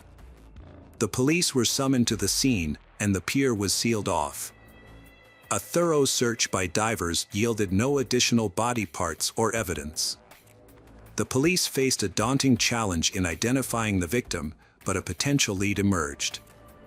A tattoo was discovered on the victim's right thigh during a forensic examination. The tattoo, which may have belonged to the victim, was partially translated from Sanskrit, an ancient Indian language with complex grammar. The police released an image of the tattoo, hoping someone would recognize it and provide information. Investigations revealed that the tattoo's inscription was Sanskrit, but incorrectly written. The tattoo artist and the victim seemed to intend to write Liliana, but did so with grammatical errors, suggesting neither of them was familiar with the language. For days after the initial gruesome discovery, police received another disturbing call from a passerby who spotted a leg on the riverbank near 79th Street. Police immediately cordoned off the area and pulled the leg out of the water. The leg, which was intact from the knee down, seemed to match the remains found earlier, leading investigators to believe they belonged to the same person. A notable detail was the pink-painted fingernails on the leg. Despite an extensive search by divers in the area, no other remains or evidence were found. However, forensic analysis soon confirmed that the fragments found were indeed from the same body. Around this time, the police had already identified the victim. A few days after releasing an image of the distinctive tattoo, a woman contacted the police station and revealed that she knew the tattoo's owner. It was Jennifer's mother, Gladys Quintero, who recognized the tattoo on the news and recognized it as belonging to her daughter. The tattoo, it turned out, was a tribute to Jennifer's late aunt and symbolized the name Lily or Liliana, Jennifer's mother, to New York to identify human remains. When it was confirmed that the remains were Jennifer's, the family was left shattered. The discovery marked a significant turn in the case, transforming a missing person investigation into a homicide probe. The family was not only grief-stricken by Jennifer's death, but also horrified by the brutal circumstances surrounding it. Unfortunately, due to the state of the remains, it was impossible to determine the exact cause of death. Despite an extensive search, the police were unable to recover additional body parts. As family and friends paid their respects to Jennifer at her workplace, the bar, detectives were making progress in their investigation. They tracked down leads on Jennifer's credit card usage. Through a thorough review of security footage and store visits, detectives identified the person who had used Jennifer's credit card, Raphael, Jennifer's boyfriend. They discovered that Raphael had left Jennifer's apartment on the day she disappeared to go shopping. His purchases, made with Jennifer's credit card, included a box of garbage bags and 2 meat cleavers from different stores. Later that evening, he crossed the George Washington Bridge into Manhattan, and his cell phone records placed him near the Hudson River. Raphael went home after leaving Jennifer's apartment and never returned. 2 days later, Jennifer's torso was discovered. The police suspected that Raphael might have killed her and dismembered her body using meat cleavers, a disturbing thought considering their romantic relationship. However, the evidence pointing to Raphael's guilt was mounting. As a result, the police obtained an arrest warrant and a search warrant for his home, anticipating that they would soon apprehend him. Raphael attempted to evade capture by renting a hotel room and paying in cash, but he was quickly tracked down and arrested. He did not resist arrest and denied any involvement in Jennifer's death, claiming that Jennifer had given him her credit card. Raphael continued to insist that Jennifer was fine when he left her, but detectives uncovered more evidence that contradicted his testimony. A search of his home revealed dark red stains in the bathroom, which were later confirmed by a lab test to be Jennifer's dried blood. Detectives investigating Jennifer's disappearance analyzed her communications with Raphael and found a pattern of frequent arguments, typically sparked by jealousy. A search of Raphael's home uncovered a box sent via post office and a bag that had previously contained a GPS tracking device. It became clear that Raphael had secretly installed the device on Jennifer's car, allowing him to monitor her movements. Cell phone data revealed that Raphael had picked Jennifer up from work and taken her to her apartment. Although Jennifer's phone was soon turned off, Raphael's phone remained active. Between 9 p.m. and midnight on the day of her disappearance, his phone sent a signal to a cell tower near the Hudson River. This suggests that Jennifer may have already been dead by then, and Raphael may have driven to the river to dispose of her body. Raphael and Jennifer's relationship was complex and tumultuous, with conflicts often centered on financial issues. Despite their efforts to establish a business together, opening a bar less than a year before her disappearance, their relationship was marked by animosity and blurred boundaries. Raphael's messages to Jennifer were volatile, veering between insults, threats, apologies, and declarations of love, with one notable instance where he referred to her as a gold digger. Jennifer's family was shocked and disbelieving when the man who had claimed to love her and helped search for her became the prime suspect in her murder. Raphael refused to explain himself, denied any wrongdoing, and hired a lawyer. Although police couldn't find the exact knives they knew Raphael had bought, they were able to purchase identical ones from the same store. Forensic analysis later confirmed that these knives were used to harm Jennifer's body. Raphael was subsequently charged with several crimes, including murder, desecration of remains, stalking, hindering apprehension, and credit card fraud. The trial, which began in November 2019, lasted for 2 months. Prosecutors claimed that Jennifer was killed by Raphael in her apartment during a jealous argument. Raphael's lawyers argued that the state had no concrete evidence to prove their claim, pointing out that there were no signs of a struggle in the apartment and no marks in the bathtub where Jennifer was allegedly dismembered. The prosecution countered that the lack of evidence was, in itself, evidence of a cover-up. The absence of any signs of a crime suggested that Raphael had made a deliberate effort to conceal his tracks.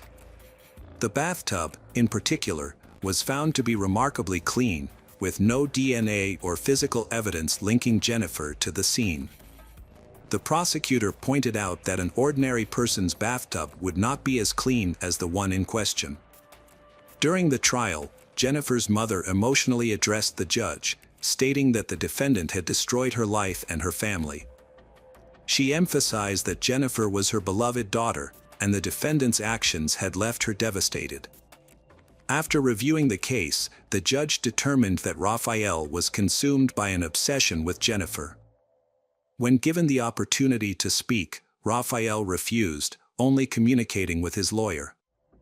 In December 2019, the jury deliberated for 3 days before finding Raphael guilty on all charges.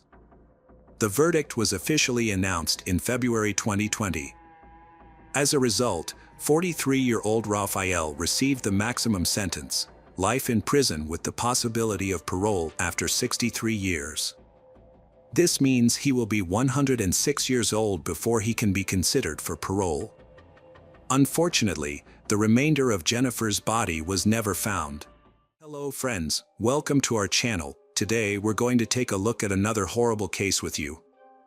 The case of Isabella Rodriguez. Isabella Rodriguez was born in Colombia in 1975 and moved to Florida with her family in the 1990s. They obtained U.S. residency and eventually citizenship in 2002, when Isabella was 27.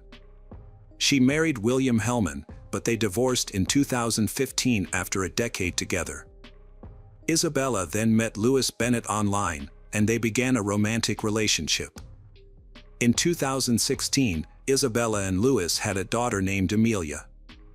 6 months later, they purchased an apartment in Delray Beach, a city on Florida's Atlantic coast.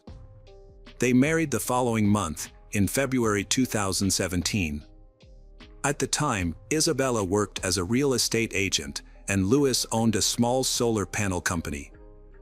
On April 30, 2017, Isabella flew to the Caribbean island of St. Martin to meet Louis, leaving their 9-month-old daughter with relatives. They planned to spend a week on the water, returning home to Florida on Louis's sailing catamaran. After stopping in the British Virgin Islands and Puerto Rico, they arrived in Cuba, where they stayed for a few days. On May 14, the catamaran set sail from Varadero, Cuba, bound for Florida. Isabella called her sister 3 hours later to say she would be home the next day. At around 1 a.m., Louis sent out a distress signal to the U.S. Coast Guard, reporting that his ship had collided with an unknown object and was sinking. He also reported that his wife, Isabella, was missing. A Coast Guard helicopter crew located Louis in a life raft around 4 a.m. and took him to Key West Island, the southernmost part of Florida. The catamaran was found floating upside down at dawn, but had not yet sunk. During an interview with investigators, Louis explained that he and Isabella took turns keeping watch. At the time of the accident, it was Isabella's turn, and Louis was asleep in his stateroom. He woke up to the sound of the collision and rushed on deck, but couldn't find Isabella. He called out her name, but she didn't respond. Louis suspected that the loose mast might have knocked her overboard. Louis also stated that the last time he saw Isabella, she was wearing a life jacket. When he was rescued, a Coast Guard rescue swimmer noticed that Louis's backpack was unusually heavy. Upon inspection, officers found 225 collectible coins in the backpack, but their origin was unclear. Isabella Hellman went missing on May 15, prompting a 4-day search and rescue operation by the Coast Guard. As no signs of her were found, the operation was officially ended on May 18. The authorities were suspicious when Louis Bennett, Isabella's husband, requested a letter from the Coast Guard stating that his wife was presumed dead just 24 hours after the search had ended. The Coast Guard denied the request, as it was outside their jurisdiction to issue such a certificate. 6 days later, Lewis announced on TV that he was traveling to Cuba to rent a boat and continue the search for his wife on his own. However, just 3 days after making this statement, Lewis claimed to have already returned from Cuba and met with Isabella's sister, saying he had checked hospitals but found no signs of her. Lewis expressed his despair and resignation to the situation, stating he was struggling to accept that his wife might be gone. He described Isabella as his soul mate and someone he thought he would be with forever. The next day, Lewis and the police attempted to retrieve his daughter from his wife's family, but they refused to relinquish her. Lewis ultimately took custody of his daughter with the help of the police, despite the scandal surrounding him. During the dispute, Isabella's sister repeatedly accused Lewis of being responsible for Isabella's death. Lewis's calm behavior and actions after his wife's disappearance raised suspicions among both Isabella's family and the police. Investigations revealed that Isabella and Lewis had frequent arguments after the birth of their child. Family, friends, and neighbors all confirmed this. Isabella had confided in loved ones that Lewis wanted to move to Australia, but she was opposed to leaving the United States. On May 30th, Lewis gave an interview in which he denied any involvement in his wife's disappearance. He claimed they had plans for a happy life together, but now he was alone and their daughter would grow up without a mother. While investigating Isabella's disappearance, the police also looked into the origin of valuable coins found among Lewis's belongings. It was discovered that Lewis had previously worked as a first mate on a yacht. The captain of that yacht had a collection of 617 rare coins worth around $100,000, which was discovered a year earlier. While the yacht was unoccupied and docked in the Caribbean, thieves broke in and stole the coins on board. Although the perpetrator was not caught at the time, the yacht's captain later identified the coins found on Lewis Bennett as part of the stolen loot, now that the FBI was investigating their origin. This new information led the FBI to obtain a search warrant for Lewis's apartment. Previously, 225 coins had been found among his belongings when he was rescued. On June 16, 2017, the search of his apartment uncovered an additional 162 gold coins hidden in a closet. Meanwhile, Lewis had relocated to England, where his parents lived, and had taken his daughter with him. However, due to financial difficulties, he returned to the United States and settled into an apartment valued at $125,000, while also receiving insurance payments for a lost catamaran. On August 28, 2017, Lewis Bennett was arrested in Florida and charged with stealing coins. He pleaded not guilty. A few days later, a federal judge set his bail at $250,000, which Lewis was unable to pay. As a result, he remained in custody while awaiting trial. Additionally, Lewis attempted to have his wife declared dead. Lewis benefited from his wife Isabella's disappearance by gaining control of their shared property and bank accounts. However, the judge refused to declare Isabella dead twice, as the investigation into her disappearance was ongoing. In a separate case, Lewis pleaded guilty to stealing coins and transporting them to the United States in November 2017. Lewis's parents asked the judge to be lenient when sentencing him, citing the fact that his daughter had already lost her mother. In February 2018, Lewis received a sentence of 7 months in prison followed by 3 years of probation. On the same day, Lewis was charged with second-degree murder in Isabella's death.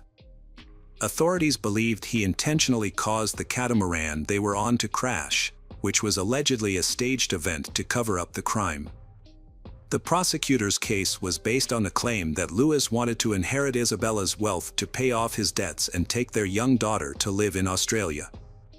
Isabella had expressed fear of her husband in text messages a few months before her death, stating that she felt he no longer respected her. she expressed fear about returning home. In a message sent months before her disappearance, Isabella wrote, "If you no longer like or love me, let's resolve this immediately. It's sad how you treated me the entire time." An inspection of the catamaran before it sank revealed that the portholes below the water line were left open. The damage to the dual hulls seemed to originate from within the vessel, near the water line. The water line is the point where the surface of the water meets the hull of a floating vessel. An expert hired by the FBI analyzed photos and videos taken by the U.S. Coast Guard of the catamaran before it sank. The expert concluded that Lewis's account of the events was not credible.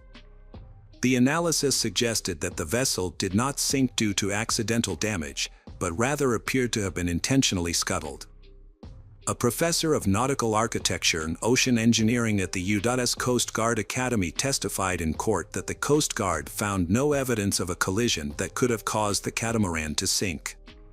Divers inspecting the vessel were cautious due to the risk of collapse, and eventually, the catamaran sank to a depth of over 4,000 feet, preventing a detailed inspection. 2 years after Isabella Hellman's disappearance, a judge officially declared her dead. Palm Beach County Circuit Judge Scott Suskauer issued a series of orders stating that Isabella was presumed to have died on May 14, 2017. Despite the passage of time, Isabella's body has not been found, and she has not contacted her family. Based on the available evidence, it is presumed that Isabella is deceased.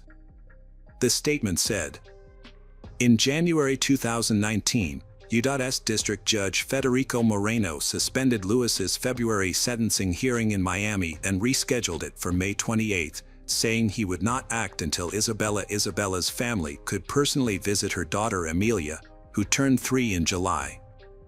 In November 2019, Lewis pleaded guilty to manslaughter, and the second-degree murder charge against him was dropped. Before the plea deal, he faced a possible life sentence for second-degree murder, but the new charges limited his maximum sentence to 8 years in prison. According to a document filed with the court, Lewis claimed he didn't remember what he was doing when he discovered his wife was missing. He didn't search for her on the catamaran or in the water, nor did he use flares to signal for help. Instead, Lewis packed his belongings onto a life raft and then intentionally damaged the catamaran to make it flood, allowing him to escape on the raft. Prosecutors stated that Lewis waited 45 minutes after realizing his wife was missing to call for help. Notably, the U.S. Attorney's Office pointed out that Lewis was an experienced sailor with training in emergency procedures, having previously sailed from St. Martin to Australia.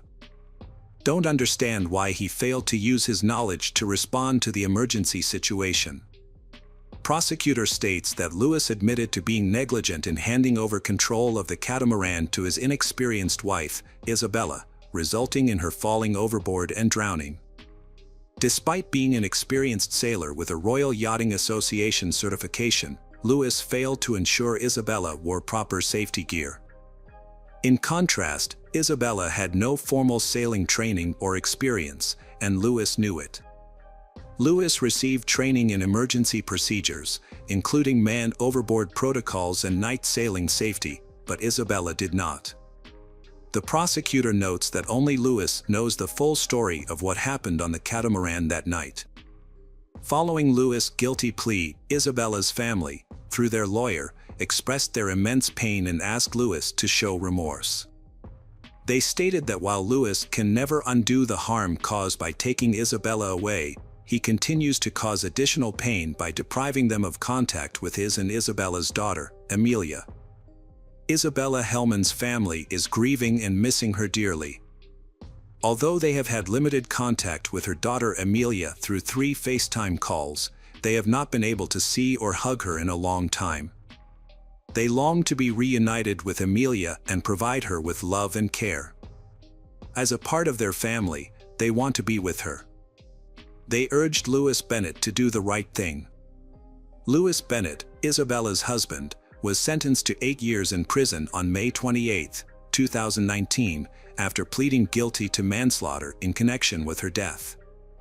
During his sentencing hearing, Bennett apologized sincerely to Isabella's family for putting them through immense pain. He acknowledged that his actions led to a devastating tragedy, for which he is truly remorseful. Lewis admitted to making poor decisions that worsened the situation. He expressed regret in federal court in Miami, where he waived his right to appeal as part of his plea bargain.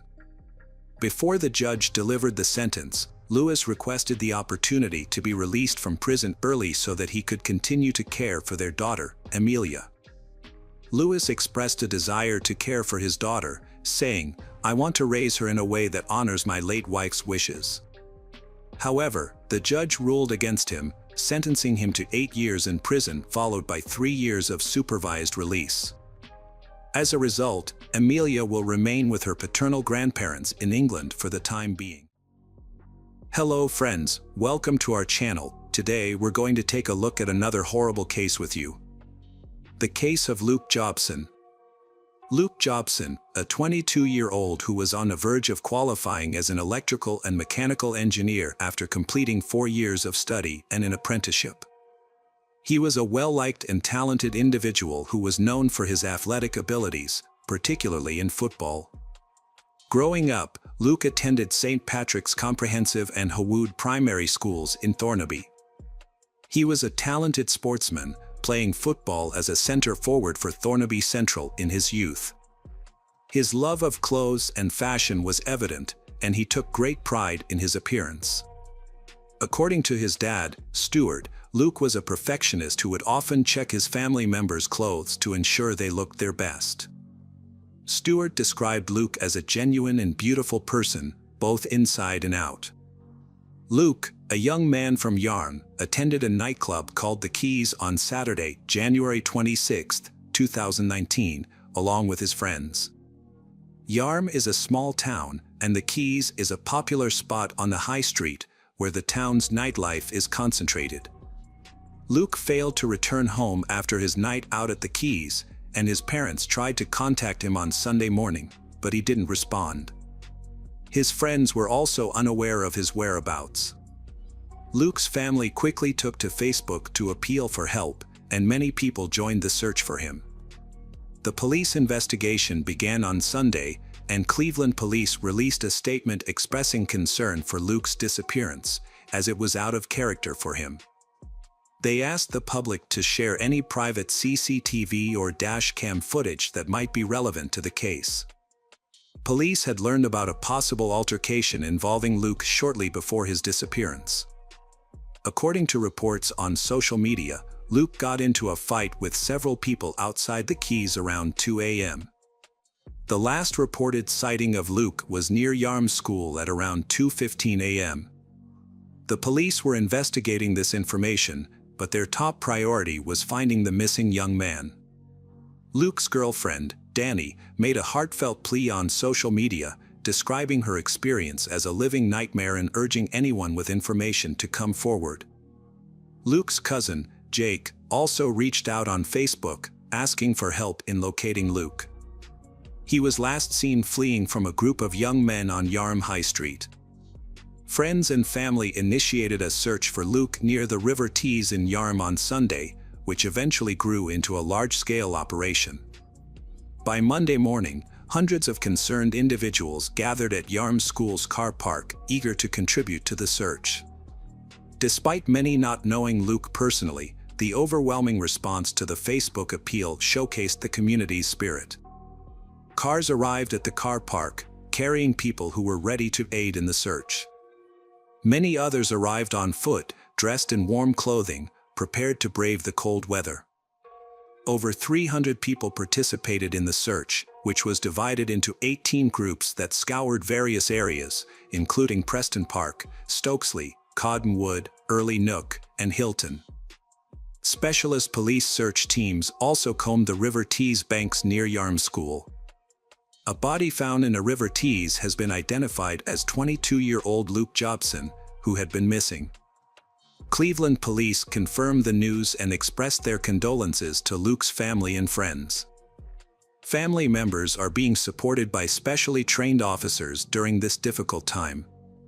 In a tribute, Luke's parents, Lisa Jobson and Stuart Banks, described their son as a popular and ambitious young man who loved working out at the gym. Luke's mother, Lisa, said they are proud of everything he achieved and want to celebrate his life. She added that they want everyone to remember him for the good things he did. The news of Luke's death sparked an outpouring of emotion in the Teesside community. Friends and family members flooded social media with tributes, and a huge crowd gathered in Yarm for a vigil in his memory. Almost 1,000 people attended the event, which included a firework display and a rendition of Angels by Robbie Williams. The community showed their support for Luke's family by leaving ribbons, balloons, and flowers near the scene of his death. As the police investigated Luke's death, they spoke to numerous individuals, including those who were at the nightclub on the night of the incident. They also obtained CCTV footage, which corroborated earlier reports of a confrontation between Luke and several others. The footage shows Luke wearing a gray t-shirt, jeans, and white sneakers. It appears that Luke made a comment to someone, which caused several aggressive-looking individuals to approach him. The situation quickly escalated, and Luke can be seen running away from the group as they chase after him. News of a confrontation being linked to Luke's death emerged soon after he disappeared, as speculation about what had happened spread on social media. Initially, the police only confirmed reports of an altercation prior to his disappearance. They arrested 6 teenagers, aged from 16 to 18, on suspicion of involvement in Luke's death, but later released all of them. The investigation continued, and a new development in the case occurred the following January. Cleveland police announced that 5 people, aged 17 to 20, had been charged with a fray, which involves using or threatening unlawful violence, but not with Luke's death. They were set to appear in court. The 5 individuals charged include a 17-year-old, now 18, who cannot be named due to age restrictions, Edwin Taha, 20, Ryan Alp, 19, Ali Abdul Majid, 19, and Hamad Asif, 18. According to reports, Edwin Taha was the alleged leader of the group. In England and Wales, a person can be charged with a fray if they use or threaten violence towards another person in a way that would cause a reasonable person to fear for their safety. To understand the events leading up to Luke Jobson's death, we need to consider the following points. Firstly, when 2 or more people use or threaten violence, their actions are considered collectively. Secondly, for a threat to be valid in this context, it cannot be purely verbal. Looking at the recording, it's clear that Luke was concerned for his safety as he was seen running away. The threats against him were not just verbal. Unfortunately, the exact cause of the conflict remains unclear, as none of the suspects provided a clear answer. Additionally, the whereabouts of Luke's friends, who were with him at the nightclub, are unknown at the time of the quarrel. The police recording does not provide this information. From the footage, it appears that Luke was not planning to leave the club, as he was standing outside in just a t-shirt, with his jacket still inside. The footage shows Luke confronting a group before being forced to run for his safety. Initially, his athletic ability allowed him to overcome his suitors. However, the group, including Taha and other future defendants, returned to the nightclub, got into a car, and caught up with Luke near a school.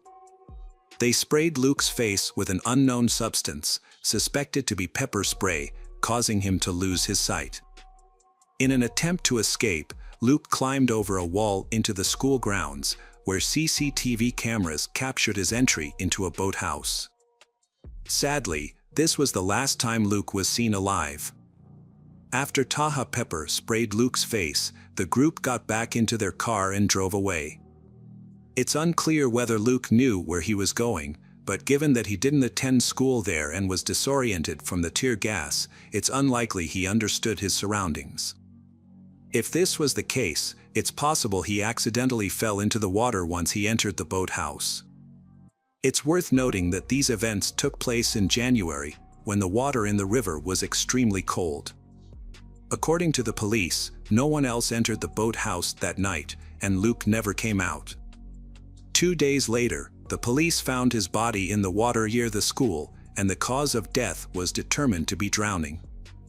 The suspects initially refused to admit guilt, but during the first court hearing on September 28, 2020, Edwin Taha and Ali Abdul changed their minds and admitted to their involvement in the fight. Autopsy results from pathologists Dr. Nigel Cooper and Dr. Jennifer Bolton revealed that Luke had consumed alcohol before his death. The amount he drank was likely to cause noticeable signs of intoxication in an average person. The police had released Edwin Taha on bail, and none of the suspects were detained before the trial. The investigation found that the victim had traces of a banned substance in his system, which, combined with alcohol, made him more vulnerable to hypothermia. There were no injuries or evidence of assault, and the deceased did not have any underlying medical conditions that contributed to his death. While the autopsy did not show any signs of eye inflammation or evidence of being sprayed with a substance, witness statements confirmed that the deceased, Luke, was pepper sprayed and struggled to walk and see. The perpetrator, Taha, later bragged about the incident on the high street. The coroner concluded that Luke was incapacitated by the pepper spray. The verdict was announced in October 2020. In an emotional statement, Luke's mother, Lisa Jobson, addressed the court as the individuals responsible for her son's death faced justice. Miss Jobson described the gang that had surrounded her son, Luke, before chasing him through Yarm High Street as a pack of wolves. She explained that from the day Luke was born, he had been loved, cared for, and protected. He had been their world and their only son. They had been extremely close to him, and he had been a kind, gentle, and genuine person who had touched the hearts of everyone he had met. Luke had been a loving and caring individual who had lit up a room with his presence. He had had good friends from diverse backgrounds and cultures, and he hadn't had a mean bone in his body. He had been a positive person who always strived to be his best and had always been looking forward to new experiences. Miss Jobson expressed that they would never forget the terror Luke had faced that night, and the fact that none of the gang members had had the courage to take responsibility for their actions was unbearable. Knowing that their faces had been the last ones Luke had seen on this earth was a constant reminder of the pain and suffering he had endured. It was a living hell for them, and they were left to live with the knowledge that their son hadn't been able to escape safely. At the trial, the lawyer for Abdul's co-defendant stated that Abdul was unaware that Taha possessed pepper spray. He claimed that Abdul did not expect the victim to be assaulted with a weapon. Only one person, not Abdul, knew that Taha had a pepper spray. Taha's lawyer revealed that his client had a difficult childhood, which had led to poor decision-making. On the night of the incident, something was said that triggered a chain of events. Taha acknowledges that the outcome should never have happened. Taha's lawyer also shared that his client had moved to the UK from France at age 4 and had been left to live with a foster family after his mother returned to France. The judge emphasized that neither defendant was directly responsible for the victim's death, but noted that the chase had led to the victim entering the school and boathouse, ultimately resulting in drowning. Taha, 20, was sentenced to 21 months in prison after pleading guilty to a fracas. He also received an additional 4 years and 4 months for charges related to prohibited substances. 19-year-old Abdul, of Corvus Drive in Stockton, has been sentenced to 15 months in prison, suspended for 18 months, after admitting his involvement in an incident that led to the death of Luke. Abdul was also ordered to complete 300 hours of unpaid work. According to the court, Abdul was driving the car that pursued Luke on the night of the incident. The court heard that the altercation started on Yarm High Street, where Luke was chased by a group of males in a vehicle. When they caught up with him, he was sprayed in the eyes with a noxious substance, which had a severe effect on him.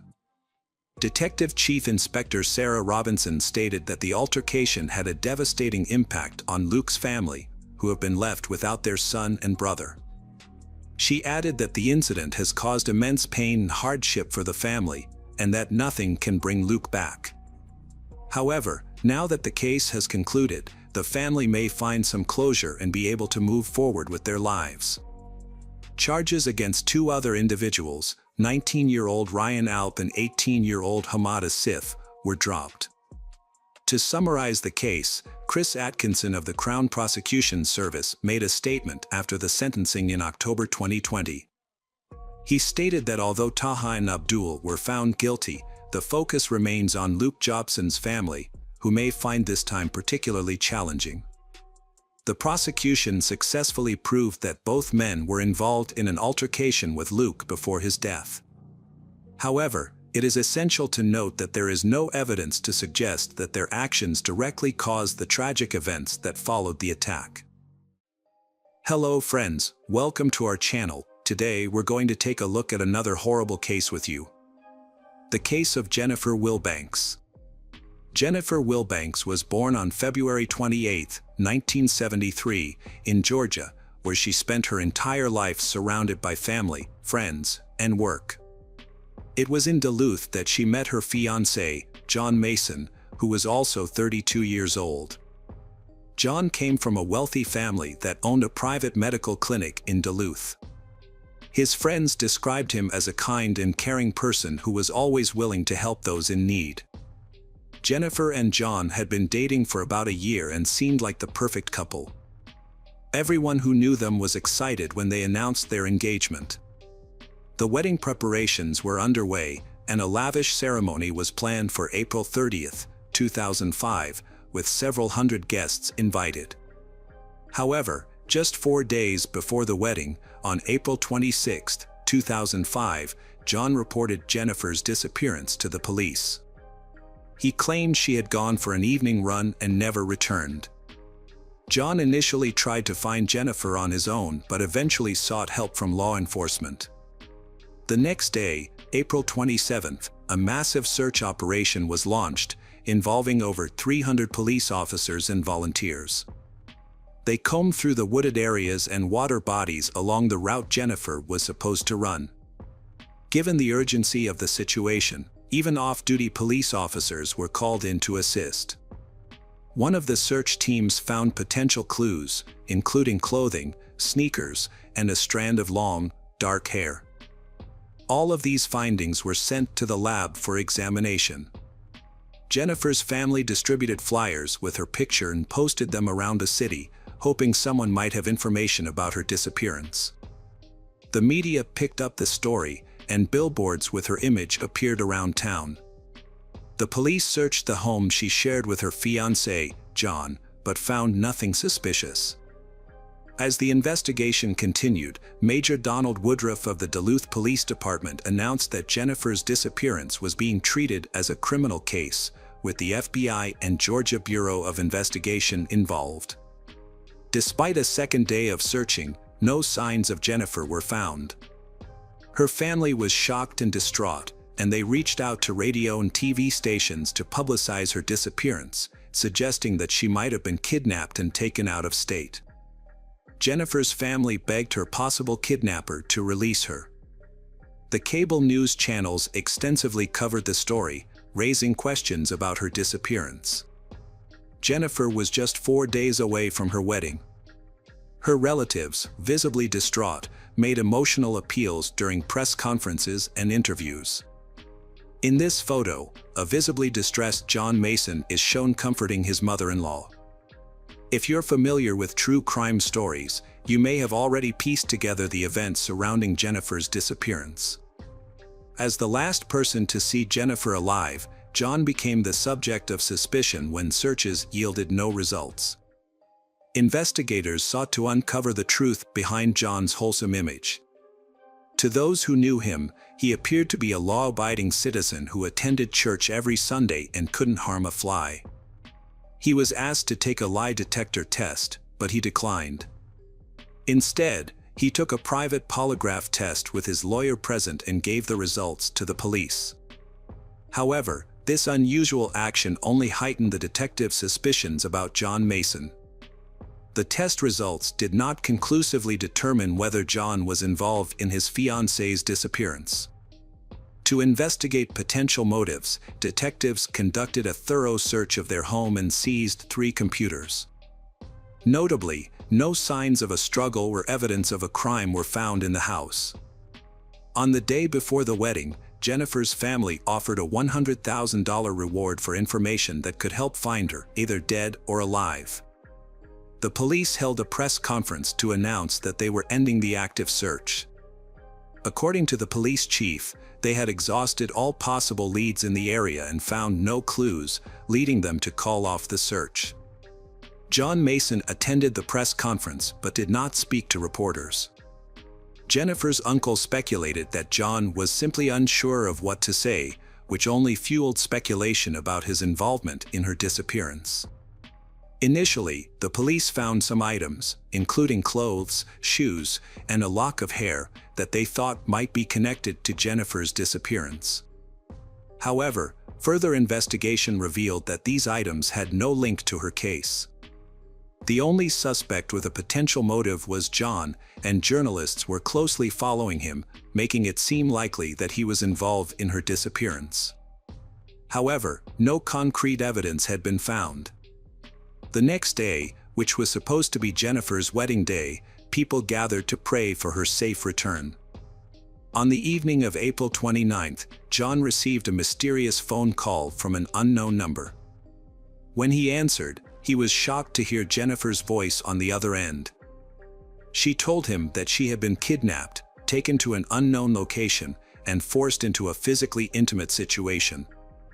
She was crying and said that after everything was over, she was released, but now she was lost and didn't know where she was. John was overcome with emotions as he spoke to Jennifer, trying to remain calm to keep her calm as well. He was relieved to know she was alive, but soon, a new development would arise. After talking to John, Jennifer called 911 and reported her alleged kidnapping and release, stating that she was unsure of her location. The police investigation into Jennifer's disappearance led them to a payphone in Albuquerque, New Mexico, over 1,400 miles from her hometown of Duluth, Georgia. When officers arrived at the scene, they found Jennifer, who was reunited with her relieved family. The family praised the efforts of the community and the media, believing their attention had persuaded the supposed kidnapper to release Jennifer. However, during her interview at the police station, authorities noticed discrepancies between Jennifer's account of her ordeal and her actual appearance. She claimed to have been held captive by a man and a woman in their 40s, tied up in a blue van. But when FBI agents questioned her, they found numerous inconsistencies in her story. Confronted with these discrepancies, Jennifer confessed that she had fabricated the entire kidnapping. Jennifer had actually left her fiancé, John, by telling him she was going for a run and instead boarded a bus to New Mexico. She explained that she had been overwhelmed by the pressure of her upcoming wedding and couldn't cope. Further investigation revealed that Jennifer had a history of problematic behavior, with 3 prior charges of shoplifting.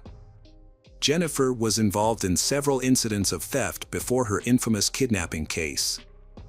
In 1996, she stole $37 worth of goods from Walmart.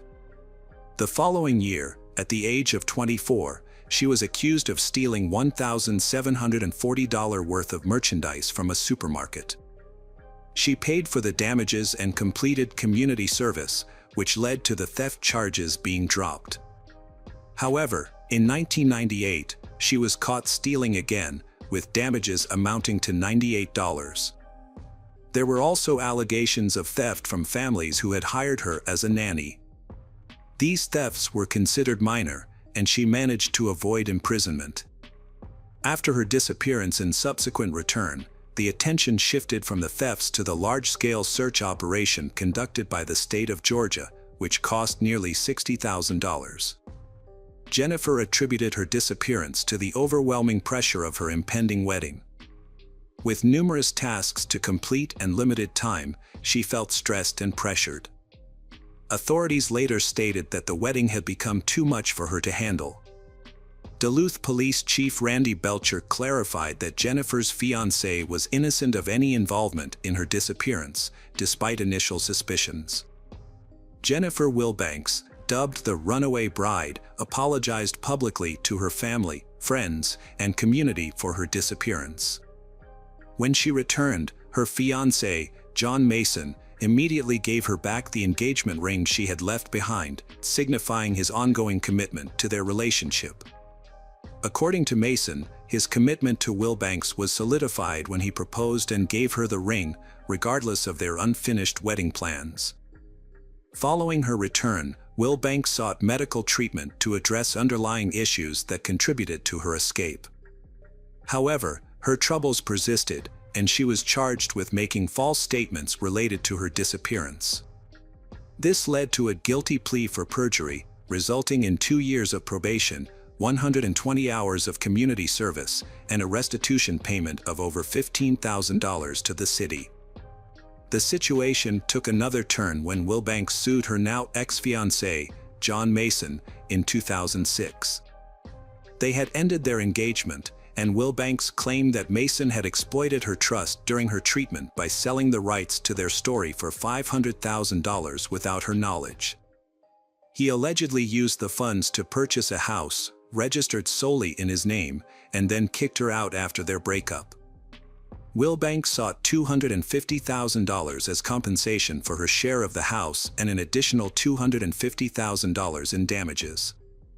After the failed wedding, John Mason filed a countersuit against Jennifer Wilbanks, claiming he suffered emotional distress from being left at the wedding and suggesting she might have been involved in her own disappearance. In December 2006, both parties dropped their lawsuits, reportedly as part of a settlement.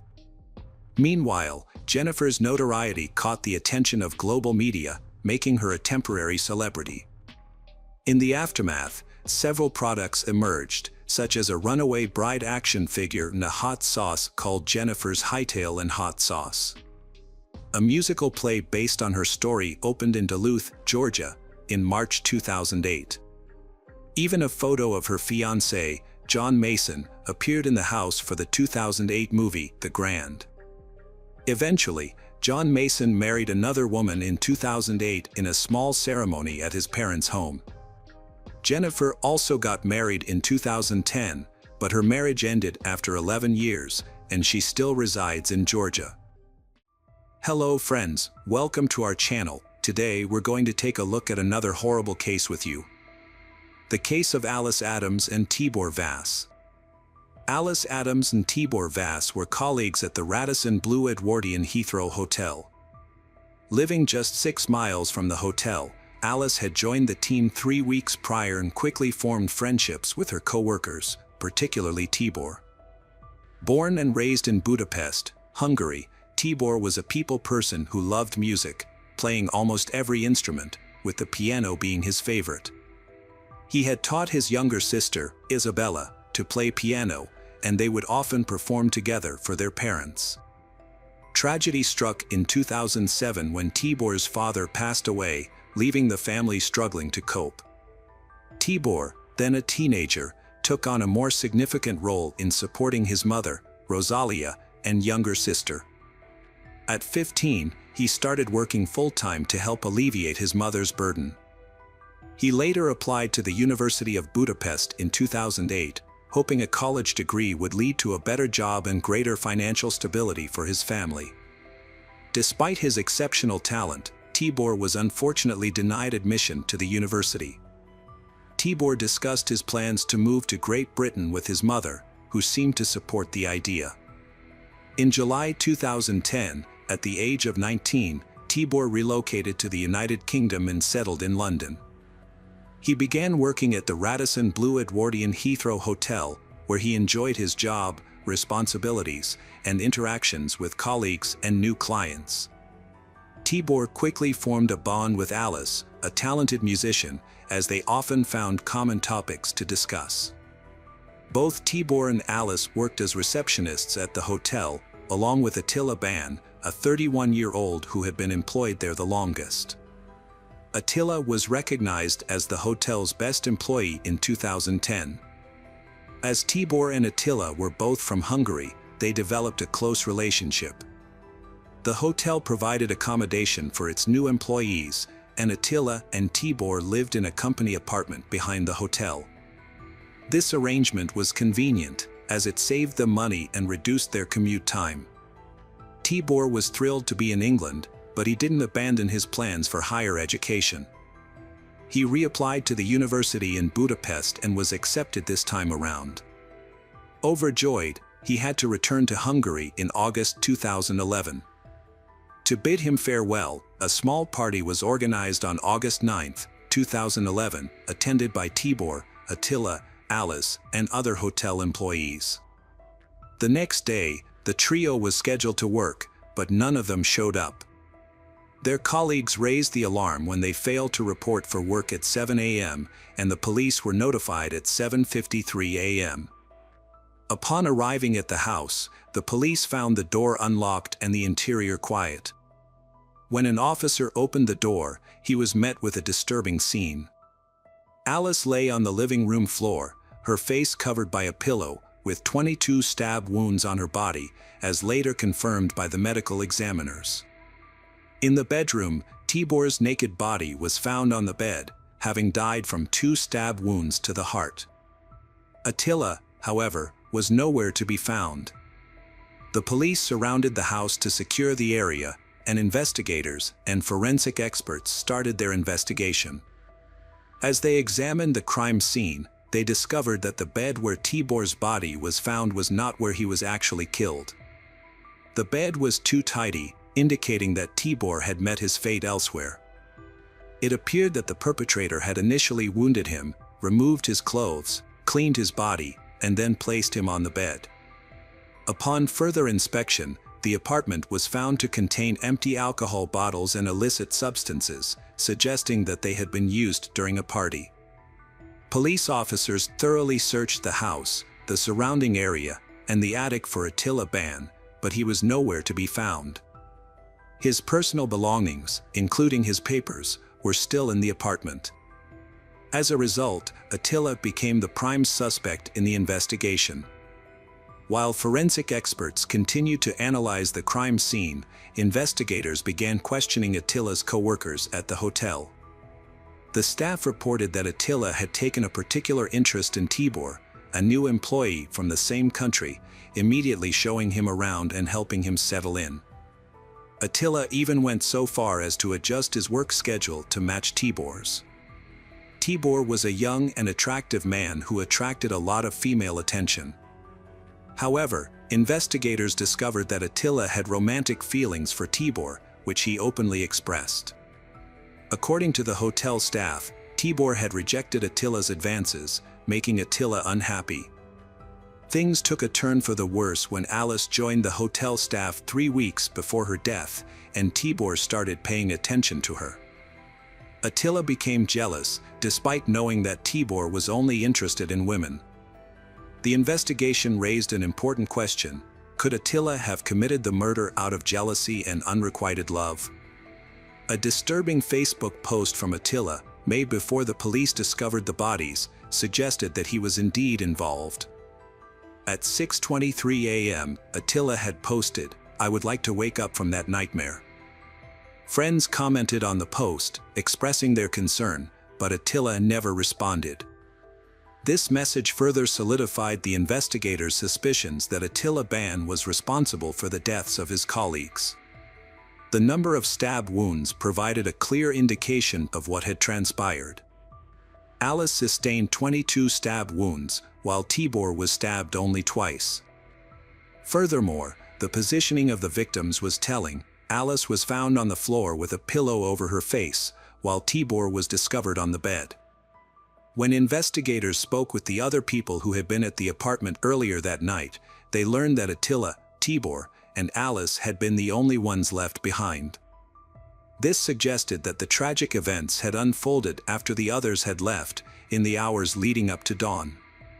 The news of Alice's death sent shockwaves through the families of both the victim and the perpetrator. The Adams family, Alice's family, released a statement in which her mother, Sarah, paid a heartfelt tribute to her daughter. She expressed her overwhelming grief, saying, "My heart is shattered into a million pieces. I will carry this sadness with me for the rest of my life. I deeply miss my beloved Alice and would do anything to have one more chance to hug her tightly and see her bright smile. The loss of my child has awakened intense emotions within our family, sorrow, anger, and a sense of devastation that we can hardly bear. As a mother, I feel that I failed to protect my child, and that realization is something I must confront every day.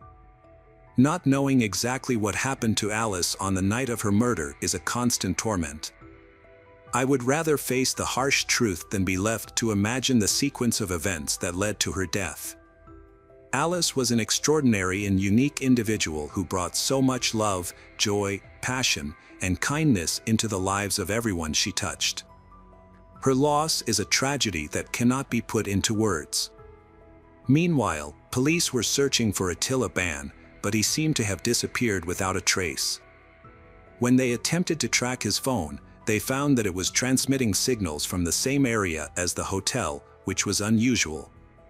It was later revealed that Attila was actually much closer than anyone had suspected. After spending 2 days examining the crime scene, the investigative team left the house, only to have the forensic team return later to conduct additional tests. Upon re-entering the house, they found that the door they had left unlocked was now locked from the inside. Inside the room, they discovered Attila Ban lying on the bed, intoxicated and wounded after attempting to harm himself with scissors and a knife. The investigators questioned Attila, but he responded bizarrely, using gestures to convey his thoughts. He was then taken to the hospital for medical attention. Unbeknownst to the investigators, Attila had created a hiding space within the sofa bed where Tibor Vasa's body was found. To create this makeshift hiding spot, he had made a slit in the bed's base, grabbed a phone, several bottles of water, and climbed inside. Throughout the investigation, Attila had been secretly watching and listening to the police through the holes he had made. Attila Ban was arrested at the hospital as the main suspect in the crime. His trial began on July 9, 2012, and during the proceedings, details of the heinous crime were revealed. The party had escalated out of control after Tibor, Alice, and Attila were left alone in the apartment. Prosecutors confirmed that there was a consensual physical encounter between the three, with DNA evidence found on Miss Adams' body. The evening took a devastating turn. Attila claimed to have no memory of the events that followed, only recalling waking up the next morning to find Alice and Tibor lifeless. Overcome with guilt and remorse, he considered taking his own life but was too afraid to do so alone. The court learned that Attila had been consumed by jealousy towards Tibor, particularly after a team-building event where he had thrown a tantrum because Tibor was in a photograph and he was not. The situation worsened when Attila discovered that Tibor had been accepted into a university program in Hungary and would be leaving the UK soon. The final trigger was likely witnessing Tibor and Alice kissing, which sent Attila into a fit of rage, ultimately leading him to take the lives of his two friends. Prosecutor Richard Whittam revealed in court that Attila Ban was discovered naked on a single bed, with injuries to his wrists, forearm, and neck. It was later found that he had been hiding in the base of a double bed. Remarkably, he had managed to conceal himself and remain undetected throughout the entire investigation, including the pathologist's examination, the removal of the bodies, and the crime scene examiner's investigation. When questioned about the oversight, Detective Inspector John Finch defended the police, stating that it would be impractical and potentially damaging to lift up every bed in search of people. He explained that this could result in the loss of crucial forensic evidence and was not a standard procedure in such cases. Rosalia, the mother of Tibor Vas, paid a heartfelt tribute to her son, remembering him as a friendly, outgoing, and talented young man. She recalled his childhood interests in music, arts, and sports, as well as his passion for photography, which led him to invest in a professional camera with his first paycheck. According to Rosalia, Tibor had many friends in both Hungary and the UK, who appreciated his kind and supportive nature. She said that, on August 11th, I received devastating news. My 20-year-old son, Tibor, and his friend Alice, had been murdered. The killer was a shocking revelation, Tibor's own friend, who I had trusted to look out for my son. This friend had personally promised to keep Tibor safe, which made the news even more difficult to accept. Days before the murder, I had taken comfort in knowing that Tibor had found a mature and intelligent friend in London. Now, I was consumed by grief and struggled to comprehend the tragedy. The subsequent police investigation and trial only added to my suffering, forcing me to relive the horrors of that fateful night. The pain and loss my family experiences will stay with us for the rest of our lives. The perpetrator, Attila Ban, pleaded guilty but claimed he couldn't recall the details of the crime. On July 18, 2012, the jury delivered a guilty verdict after just 5 hours of deliberation. A month later, on August 17, Attila Ban was sentenced to 2 life terms.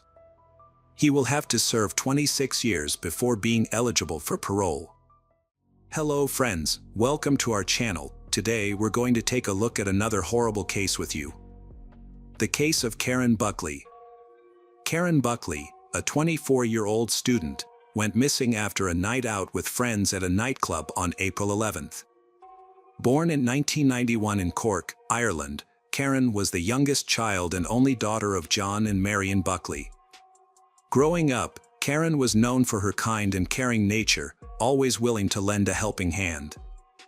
This trait greatly influenced her career choices. After graduating from St. Mary's Secondary School in Mallow, Karen pursued a degree in nursing at the University of Limerick. Her interest in occupational therapy eventually led her to Glasgow, where she enrolled in a master's program at Caledonian University. Karen arrived in Glasgow in January 2015 and moved into an apartment with 3 other female students who were also new to the area. On April 11, 2015, Karen and her flatmates went to a nightclub about 2 kilometers from their apartment. They arrived around 11:45 p.m. and had a great time. At about 1 a.m., Karen told her friend she was going to the restroom and would return soon. She took her purse and left her jacket on the table where the group was sitting. Her friends continued to enjoy themselves while Karen was away.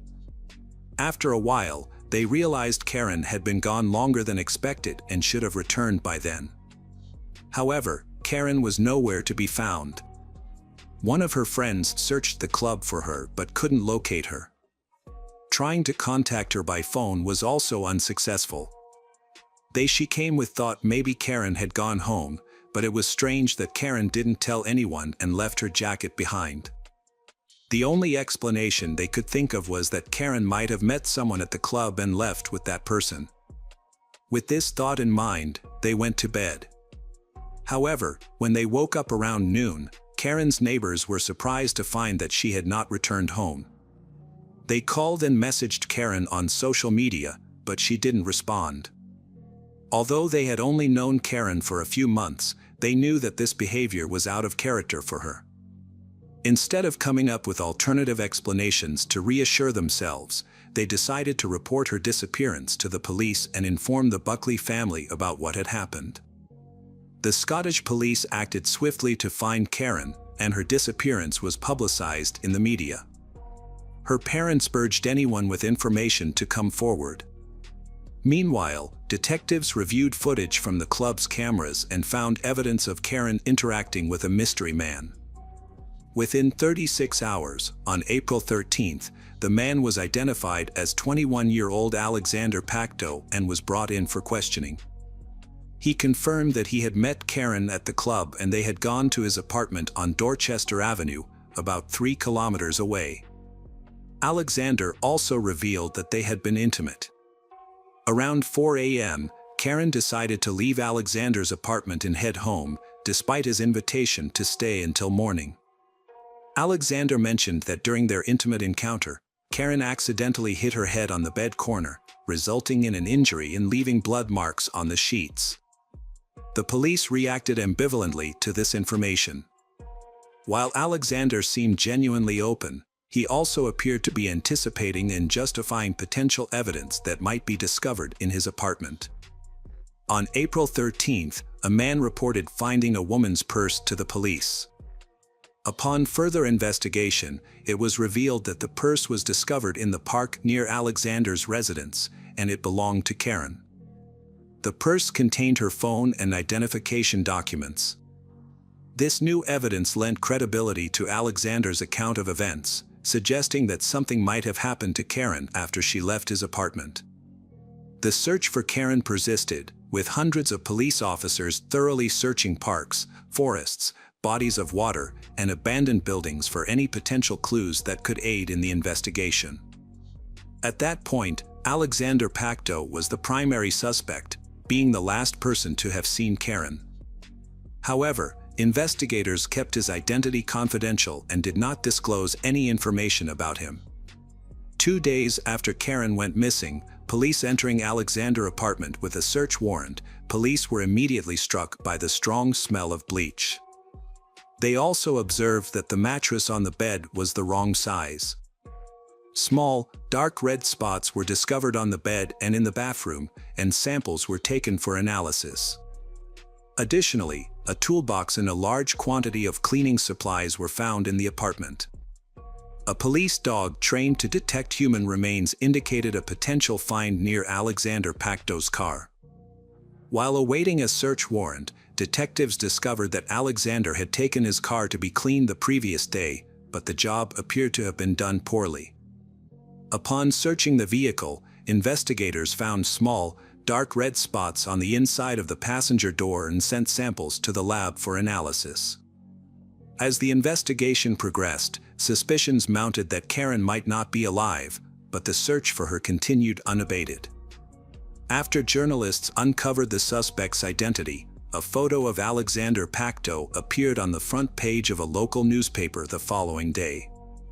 This unexpected move by the press ultimately proved helpful to the investigation. A man recognized Alexander's photo in the newspaper and contacted the police, offering valuable information. He claimed to have worked with Alexander in the past and revealed that Alexander rented a warehouse on a farm outside Glasgow. This farm was approximately 9 kilometers from Alexander's apartment. The police pursued every lead and investigated this new information. The farm owner verified that Alexander indeed rented a storage space from him for £10 a week. Upon inspection of the storage space, the police discovered a 200-liter drum containing Karen's body, which had been dissolved in caustic soda, a highly corrosive alkaline substance capable of breaking down organic materials. They also found a bonfire with remnants of a mattress that Pacto had attempted to burn. On the same day, April 15th, the suspect in Karen Buckley's case was arrested. Faced with substantial evidence, Alexander admitted to taking Karen's life, but claimed it was in self-defense. Police reconstructed a timeline of events based on evidence and Alexander's testimony. On the night of April 11th to 12th, Karen left the club around 1 a.m. The reason for her departure remains unclear. Her friends reported no argument, stating Karen said she was going to the bathroom and would return. It is also unclear why Karen left her jacket behind, even if she had decided to go home. Officers investigating the case reviewed 1,900 hours of surveillance footage. One recording showed Karen encountering Alexander after leaving a club. They walked together towards his car, where it's believed he offered to drive her home. However, once inside the car, Alexander attacked Karen. He struck her 14 times on the head with a large wrench, resulting in her death. Investigators found dark red stains in the car, bathroom, and on Alexander's bed, later confirmed as Karen's dried blood. After disposing of her body, Alexander planned his next moves, starting with getting rid of Karen's purse, which was later recovered and given to the police. Around 2 a.m., he returned home and did something that shocked the detectives. He took the Karen out of the car and carried it into his apartment. Later, at 8 a.m., he used his phone to search online for information about caustic soda. He then visited a shopping center where he purchased 6 liters of caustic soda, a respirator mask, and gloves at 9:42 a.m. To get rid of Karen's body, Alexander realized 6 liters of caustic soda wouldn't be enough. He bought more from another store on his way home and put the body in the bathtub. However, since his neighbor would return home around 8 p.m. and he wouldn't have enough time, he wrapped the body in a blanket and hid it in his bedroom. The next day, April 13th, Alexander threw a wrench into the River Clyde, later found by divers. He then visited a nearby shopping center, about a mile and a half away, where he sought a consultant's advice on a product that could remove bloodstains from a mattress. He also purchased 2 padlocks that day. He took Karen's belongings to a farm and burned them. Then, he bought a barrel and took it to a rented warehouse. There, he poured in caustic soda and locked the gate with 2 new padlocks. Later that day, at 6 p.m., police visited his home and took him in for questioning. Alexander confessed to his crime, but his motive was unclear. He claimed he killed Karen in self-defense during a car argument, but investigators did not believe him. They thought he was trying to justify his actions. Police suspected that Alexander killed Karen to cover up another crime and then got rid of her body. However, the body was too decomposed to determine if Karen had suffered violence before dying. In September 2015, Alexander Pacto was found guilty and given a life sentence with the possibility of parole after 23 years. Through his lawyer, he apologized to Karen's family and expressed remorse. Alexander told his lawyer that he was too drunk on the night of the incident to remember why he killed Karen. If he had not pleaded guilty, he would have been eligible for parole in 25 years instead of 23. Hello friends, welcome to our channel. Today we're going to take a look at another horrible case with you, the case of Kanny Alm. Kanny Alm was born on July 18, 1974, in Malaysia. She was the younger of 2 daughters and enjoyed a very close relationship with her parents. In 1995, Kanny moved to the United States to pursue higher education and a career in information technology. While living in the United States, Kanny met a man named Brandon. He was a U.S. citizen and an ethnic Chinese whose parents emigrated from Singapore over 20 years ago. Initially, Kanny and Brandon were just friends, but their friendship eventually blossomed into a romantic relationship. Brandon became a significant figure in Kanny's life, supporting and helping her in various ways. They got married in 2001. Kanny's life was on track in 2003. She was working as an analyst in San Diego, planning a future with her husband, and hoping to start a family. Her life changed dramatically that year. The trouble began when Kanny's father, Ong Bai-yong, was diagnosed with cancer. Kanny decided to fly to Malaysia to support her family during this difficult time. On June 1, 2003, Kanny and her husband, Brandon, arrived in Malaysia. However, Brandon returned to the USA after a few days, leaving Kanny to care for her father in Kuala Lumpur. Despite the distance, Kanny and Brandon stayed close through daily phone calls. They would talk for hours, sharing stories about their daily lives, including their 2 pets. Kanny's father underwent surgery to remove a kidney, but fortunately, his health began to recover. As he improved, Kanny planned her return to the USA, scheduling a flight for June 14, 2003. Kanny organized a farewell dinner at a local restaurant the evening before her departure, and she invited her mother, sister, and closest friends to join her. That evening, June 13, 2003, Kanny and her mother arrived at the designated meeting spot later than the others. They had trouble finding a parking spot in front of the mall, so Kanny parked in the underground lot.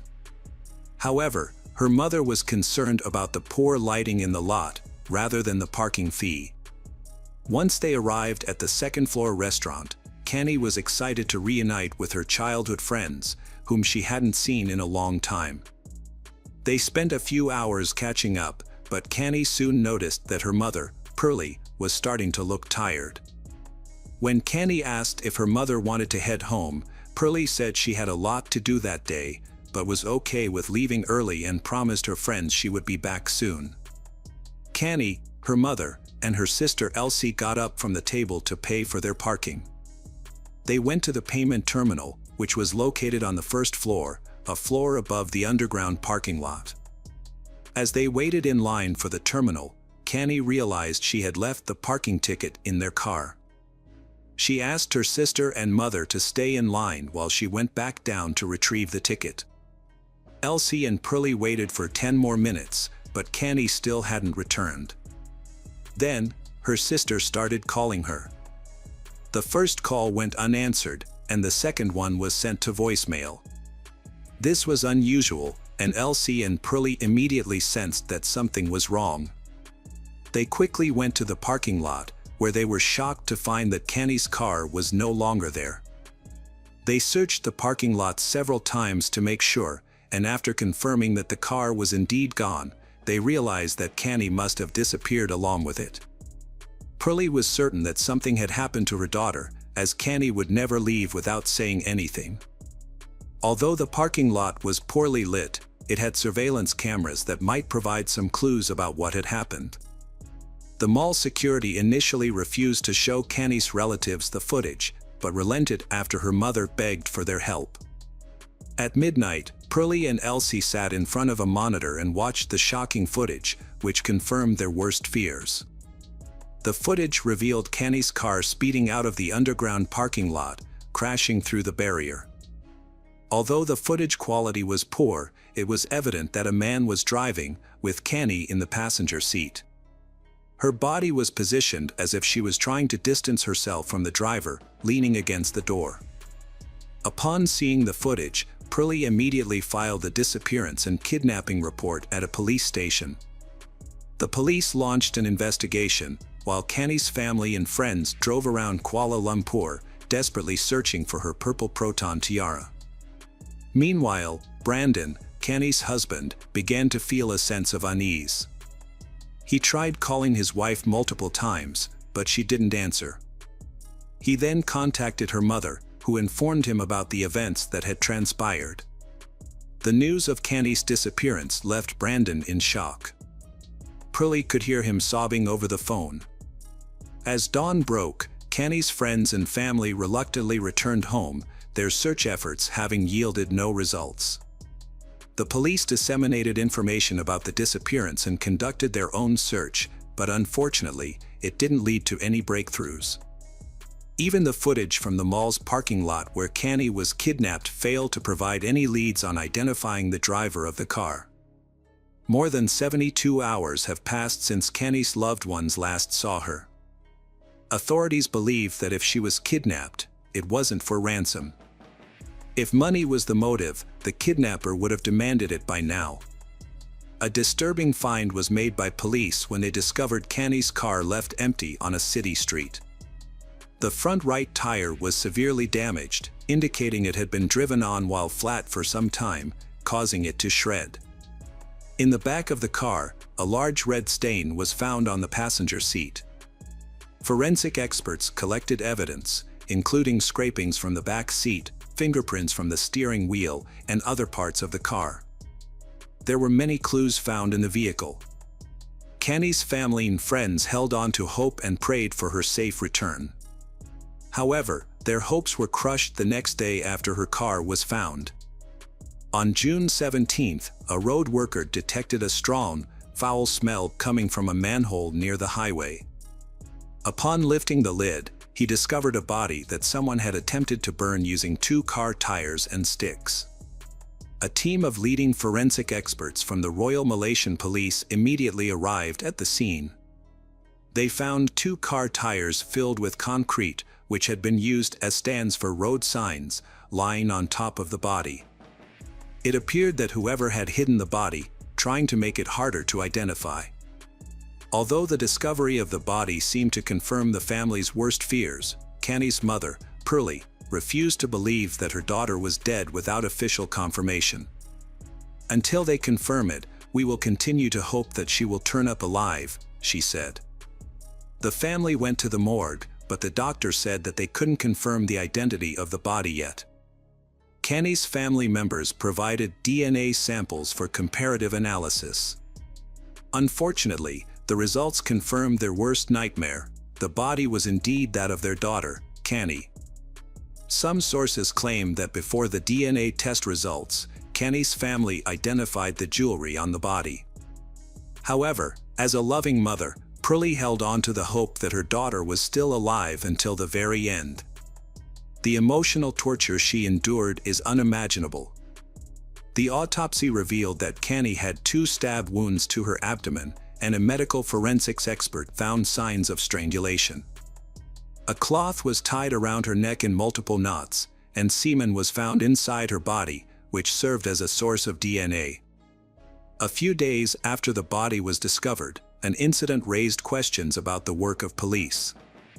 An undercover policeman, Subramaniam Ravichandran, reported to his superiors that on the night of Kenny's disappearance, he was on duty with his partner, patrolling the streets of Kuala Lumpur at night on their motorcycles. Both officers were dressed in civilian clothes. They noticed a car parked incorrectly, taking up half the road, and stopped to investigate if anyone was inside. Ravichandran approached the driver's door and saw a man behind the wheel with a woman in the passenger seat. He knocked on the window, and when the man lowered it partially, Ravichandran displayed his police ID and asked what they were doing. The driver replied they were just chatting and not doing anything illegal. Ravichandran then requested to see their IDs. As the driver handed over the documents, she in the passenger seat made unusual hand gestures, seemingly asking for help, but stopped whenever her assumed boyfriend looked at her. Noticing this, Ravichandran asked the driver to step out of the car. However, the driver responded aggressively, claiming Ravichandran was not a police officer but a thief. He then raised the window and reached for the ignition. Realizing the car might drive off, Ravichandran drew his pistol and shot the right front wheel. Despite this, the car sped away. Ravichandran and his partner pursued on a motorcycle but were unable to catch up, which is puzzling given the car had a flat tire. At the time, the Malaysian Police Department was in a state of disarray, which might explain why the officer didn't call for backup or report the incident. The car with a flat tire was a purple Proton Tiara, driven by 27-year-old Ahmad Najib bin Aris, accompanied by a woman named Kenny Alm. Although the police chase did not result in an immediate arrest, the officers managed to obtain documents from the driver. Tragically, Kenny Alm was later found dead. It is possible that if the officer had acted differently during the encounter, the outcome might have been different. Unfortunately, Ravichandran only informed his superiors about the incident after Kenny's body was discovered. The only positive outcome of that night was that the police had obtained documents that could help identify the suspect. Besides Kenny's family, many Malaysians attended her farewell ceremony. Her death was a devastating loss for her husband, Brandon. Meanwhile, the police launched a search for Ahmad Najib. They discovered that he didn't live at the address listed in his documents, but his name was genuine, providing multiple leads to track him down. The police searched for Ahmad Najib's name in the Registry of Documented Marriages and the National Agency of Social Support. They found a match, revealing that Ahmad Najib bin Aris was born and raised in Muar, Malaysia. He was the second of 4 siblings and had dropped out of school to work and support his family. In 1998, he moved from Muar to Kuala Lumpur, where he got married and had 2 children. Since 2000, he had worked as a cabin cleaner for Malaysia Airlines.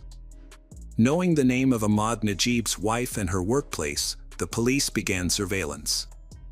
She worked at a metropolitan bank, and after her shift ended, undercover police officers followed her to determine her home address. Now that they knew where Ahmad Najib lived, the police had to ensure he was inside the house without alerting him. For 3 days, they monitored the house, but Ahmad Najib didn't appear. At one point, investigators doubted whether Ahmad Najib still lived with his family, but this was a hasty conclusion. On the fourth day of surveillance, at around 4 a.m., a cab pulled up to the house, and Ahmad Najib stepped out. Within a minute, he was handcuffed and taken to the police station for questioning. News of the arrest and the suspect's identity quickly reached the press. Many people who knew Ahmad Najib were shocked to learn that he was suspected of kidnapping and killing Kani Ong. Those who knew him described Ahmad Najib as a devoted husband, a caring father of two, and an overall good person. However, investigators soon discovered that he may have been hiding a darker side. During the initial interrogation, Ahmad Najib remained calm and requested to speak only with the head of the Criminal Investigation Division. It wasn't until he was presented with evidence linking him to Kani Ong that Ahmad Najib began to deny any wrongdoing. His confidence seemed to wane as the evidence mounted. Investigators showed him two IDs that he had given to an officer on the night of Kani Ong's kidnapping.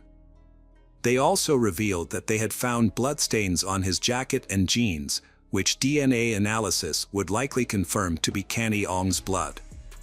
After realizing the officers had solid evidence and were not bluffing, Ahmad Najib confessed to kidnapping and killing Kani Ong. Within 10 days of the kidnapping, on June 23, 2003, he was taken to court, where he repeated his confession. The police then conducted an investigative experiment where Ahmad Najib showed them all the locations he had been with Kani Ong. He provided a detailed account of how he forced her to be intimate with him multiple times, how he took her life, and how he attempted to dispose of her body. Evidence supporting his statements was found at all the locations he led the police to. The investigation began at the underground parking lot, where cameras captured footage of Ahmad Najib. According to his statement, he was waiting for his former boss, who had fired him and whom he sought revenge against. However, the claim about the former boss was never verified. Hiding in the darkness, he observed Kani Ong searching for something in her car and seized the opportunity to take advantage of the situation. He forcefully pushed her into the car, issuing threats that if she attempted to escape or seek help, she would face dire consequences. Overwhelmed, Kani Ong became disoriented and obediently followed his instructions. Next, he took the driver's seat and sped out of the parking lot. After crashing through a barrier, he stopped in an industrial area, where he began to harass Kani Ong. Just as this was happening, a plainclothes police officer approached the car. Ahmad Najib falsely told the officer that he didn't know he had taken the wrong person until the officer asked him and his victim for their identification. Even assuming Ahmad Najib had intended to kidnap his former boss, his guilt remains unchanged. Undoubtedly, his former boss would have suffered the same fate as Kani Ong. According to Ahmad Najib's account, he managed to evade the pursuing officer. Despite the officer possessing his documents, Ahmad Najib failed to consider releasing Kani Ong. Instead, he stopped the car on the street to replace a tire damaged by a bullet. Nearby, a car containing a woman was parked at the spot where he had pulled over. He approached she and asked for a car jack, intending to change his tire. However, he noticed Kani Ong signaling to she, who then handed him the jack. He abandoned the idea of changing the tire and drove off immediately. Later, he stopped at a secluded area and used a knife to threaten Kani Ong, forcing her to engage in intimate acts with him. Afterwards, he drove to another district where he coerced Kani Ong into satisfying him again, with both of them in the back seat. Kani Ong pleaded for mercy, but he took her life instead. He then disposed of her body in a manhole near a highway, moved the car to another location, and left it there. 16 hours later, he returned to the scene with a gasoline canister in an attempt to conceal evidence of the crime. DNA analysis confirmed that the semen found in Kani Ong's body belonged to Ahmad Najib bin Aris. His DNA was also discovered in the car, along with his fingerprints, providing further irrefutable proof of his guilt. Additionally, the analysis revealed that the blood on his jacket and jeans belonged to Canny Ong. The trial began on September 15, 2003, 3 months after Canny Ong's death. This high-profile case drew widespread attention from the Malaysian media and public. The trial attracted not only ordinary Malaysians and journalists but also individuals seeking to boost their reputation, including numerous attorneys representing Ahmad Najib. Despite admitting guilt during the investigation, overwhelming evidence, including DNA proof, Ahmad Najib changed his stance after consulting 6 attorneys. At his first trial, he claimed his confession was made under police pressure. However, the judge before whom Ahmad Najib confessed immediately after his arrest testified that there were no signs of physical abuse, and Ahmad Najib appeared calm and relaxed. The attorneys then shifted their strategy, arguing that Canny Ong was in the car with Ahmad Najib voluntarily. They suggested that Canny Ong, a black belt in Taekwondo, should have attempted to escape if she were being held against her will. However, this attempt to blame Canny Ong was rejected, as people respond differently to critical situations. However, another claim surfaced, stating that Canny Ong had consensual intimacy with Ahmad Najib and that Canny Ong's death was caused by strangulation used to heighten the experience. Forensic experts disagreed with and rejected this account of what happened. The cloth around Canny's neck was tied in multiple knots, suggesting that Canny Ong had no intention of loosening it. Indeed, the cloth was so tight that the skin beneath was the only area on the body not affected by the fire. Furthermore, the cloth was a type used for cleaning plane windows, and given the defendant's job as a cabin cleaner, this linked him more closely to the crime. Additionally, the lawyers struggled to explain the stab wounds on Canny's body. At this point, Ahmad Najib's attorneys advised him to remain silent and not testify. Many questioned why Canny didn't escape the car when she had at least 2 chances to do so. On February 23, 2005, Ahmad Najib bin Aris was convicted of all charges connected to the crime committed against Canny Ong. The evidence pointed to him as the sole perpetrator. Ahmad Najib received the maximum sentence under Malaysian law, 20 years imprisonment and 10 strokes of the cane for violating Canny Ong's sexual integrity, plus the death penalty for causing her death. In Malaysia, the death penalty is carried out by hanging, a method that differs significantly from the lethal injection used in some other countries, such as the USA.